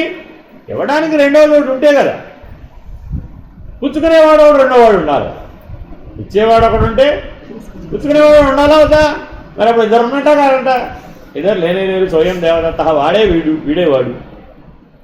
మరి వాడే వీడు వీడేవాడు అన్నప్పుడు ఇచ్చేవాడు పుచ్చుకునేవాడేది? తర్పణాలు ఇవ్వాలా వద్దా? ఇస్తే పుచ్చుకునేవాడేవాడు ఒకడు ఉండాలిగా. అర్థమైందండి? హోమం చేసాం, హోమం చేస్తే పుచ్చుకునేవాడు ఉండాలా వద్దా? ప్రతివాడు ఇద్దరు ఉన్నారా లేదా? ఇప్పుడు కర్మ అన్నారంటే అక్కడ ఎవరున్నట్టు? ఇద్దరు ఉన్నట్టే. కర్మ చేసిన వాడు ఒకడు ఉన్నాడు, కర్మఫల ప్రదాతోడు ఉన్నాడు. వాడే వీడని చెప్పడాలి, వీడు వాడు వీడు వేరేనని చెప్పి. అందువల్ల కర్మబంధంలో చిక్కుకుంటున్నావు. సర్వ కర్మలను త్యజించేశావు. వీడు త్యజించవచ్చండి. పరమహంస అయిన వాడికి కర్మత్యాగం వల్ల నష్టం రాదు. ఎందుకని వాడినే కర్మ వదిలేసింది. వాడు క్రియాత్యాగం, కర్మత్యాగం, కర్తృత్వ త్యాగం, సర్వత్యాగం అని వదిలేశాడు పరమహంస అనేవాడు. ఎందుకని? దేనికైనా ఆధారం హంస కాబట్టి ముందు ఆ హంసను వదిలేసేది. ఆ హంస తెగిపోయింది, బిందువు తెగిపోయింది. ఎప్పుడైతే బిందువే తెగిపోయిందో బ్రహ్మాండం తెగిపోయింది. ఆ బిందువు నుంచే సకల బ్రహ్మాండం ఉత్పన్నమైంది. ఆ బిందువే తెగిపోయింది. ఎప్పుడైతే బిందువే లేకుండా పోయిందో వాడే లేకుండా పోయింది. వాడే లేడని ఒప్పేసుకున్నాక ఇప్పుడు వాడిని దేనికి మూడేద్దాం? కాబట్టి అది వీలు కాదు. క్షౌరము, అభ్యంగనము, ఊర్ధ్వపుండ్రములు. ఇంతకీ పౌర్ణమి నాడు మనం నదీ స్నానం, తటాక స్నానం, సముద్ర స్నానం చేయాలి వద్దు? ఆకామావై అసలే ఆషాఢం, కార్తీకం, మాఘం, వైశాఖం సముద్ర స్నానానికి వెళ్ళాలి. మిగిలిన పౌర్ణమిలో కనీసం నదీ తటాక స్నానం అన్నా చేయాలి నువ్వు. ఎవరు కుదరదు. కన్యాశాస్త్రం నియమాలంటే చెప్తుంది ఇవన్నీ నేను, గృహస్థాశ్రమానికి కాదు. కన్యాశాస్త్రం నియమాలు ఇవన్నీ ఆయన చేశానంటే గృహస్థు కూడా చేయవలసిందే. ఇంకా ఎక్కువ ఉంటాయి నియమాలు గృహస్థుడు, రోజు చేయాలి. అర్థమైందండి? కానీ మరి ఇవేమీ కూడా పరమహంసకు లేవు. పురుషోత్తమ ప్రాప్తి పొందిన వాడికి లేవు, తుర్యాతీతుడికి లేవు. అవధూత, ఇవేవీ లేనివాడెవడో వాడు అవధూత. ఇప్పుడు ఇవేవీ లేని తమోగుణ సంపన్నుడే హాయిగా తిని పడుకునే కుంభకర్ణుడు ఉన్నాడండి. వాడికి ఏమన్నా ఉన్నాయి? ఇవేమన్నా ఏవీ లేవు. ఇప్పుడు వీడిని కూడా చూసి వీడిని కూడా అదే అంటావా? అలా ఎలాగా? జ్ఞానంతో వచ్చినటువంటి నిష్ఠ వేరు, ఇదేమో భోగం చేత వచ్చినటువంటి నిష్ఠ.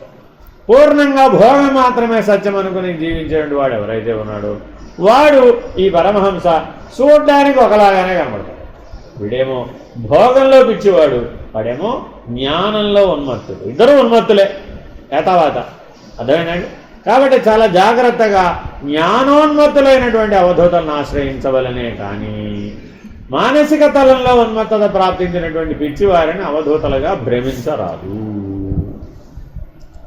సరే, ఊర్ధ్వపుండ్రములు, బొట్టు ఇటువంటివి చేయించారు. లోక సంబంధమైన వైదిక సంబంధమైన కర్మలను కూడా ఉపసంహరించాడు.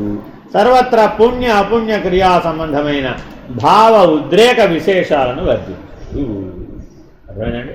ఎప్పుడైతే పుణ్యము పాపము చేయాలి అంటే మనలో ఏం కలగాలండి? భావోద్రేకములు కలుగుతాయి. అప్పుడే చేస్తారు మీరు, లేకపోతే చేయరు. కాబట్టి చాలా జాగ్రత్తగా, ఎటువంటి అంతఃకరణమే లేనివాడు, పంచ తన్మాత్రలే లేనివాడు, పంచ విషయాలు లేనివాడు, అసలు 5-5-25 పంచీకరణమే జరగలేదు వాడికి. ఈ పరబ్రహ్మమునకి ఏం జరగలేదండి? అసలు పంచీకరణమే జరగలేదు. పంచీకరణమే జరగకపోతే బ్రహ్మాండమే రాలేదు. బ్రహ్మాండమే రాకపోతే పిండాండమే రాలేదు. బ్రహ్మాండము పిండాండం రాకపోతే దాన్ని గుర్తెరిగే సాక్ష్యకణ తెచ్చాడు, వాడు రాలేదు. అసలు పిండ బ్రహ్మాండ అఖండ ఎరుక అనేటటువంటి ప్రజ్ఞ ఏదైతే ఉందో, ఆ చైతన్యం ఏదైతే ఉందో అదే రాలేదు. ఎప్పుడు నిశ్శబ్దో బ్రహ్మముచ్యతే అని నిలబడేవాడెవడో, ఉండేవాడెవడో వాడే పరమహంస, వాడే అవధూత, వాడే తుర్యాతీత నిష్ఠ కలిగినటువంటి వాడు. హరి ఓం శ్రీ గురుభ్యో నమః. హరి ఓం. పూర్ణమద పూర్ణమిదం పూర్ణాత్ పూర్ణముదచ్యతే పూర్ణస్య పూర్ణమాదాయ పూర్ణమేవావశిష్యతే. ఓం తత్సత్. ఓం శాంతి శాంతి శాంతి. హరి ఓం శ్రీ గురుభ్యో నమః. హరి ఓం. నారాయణ నారాయణ.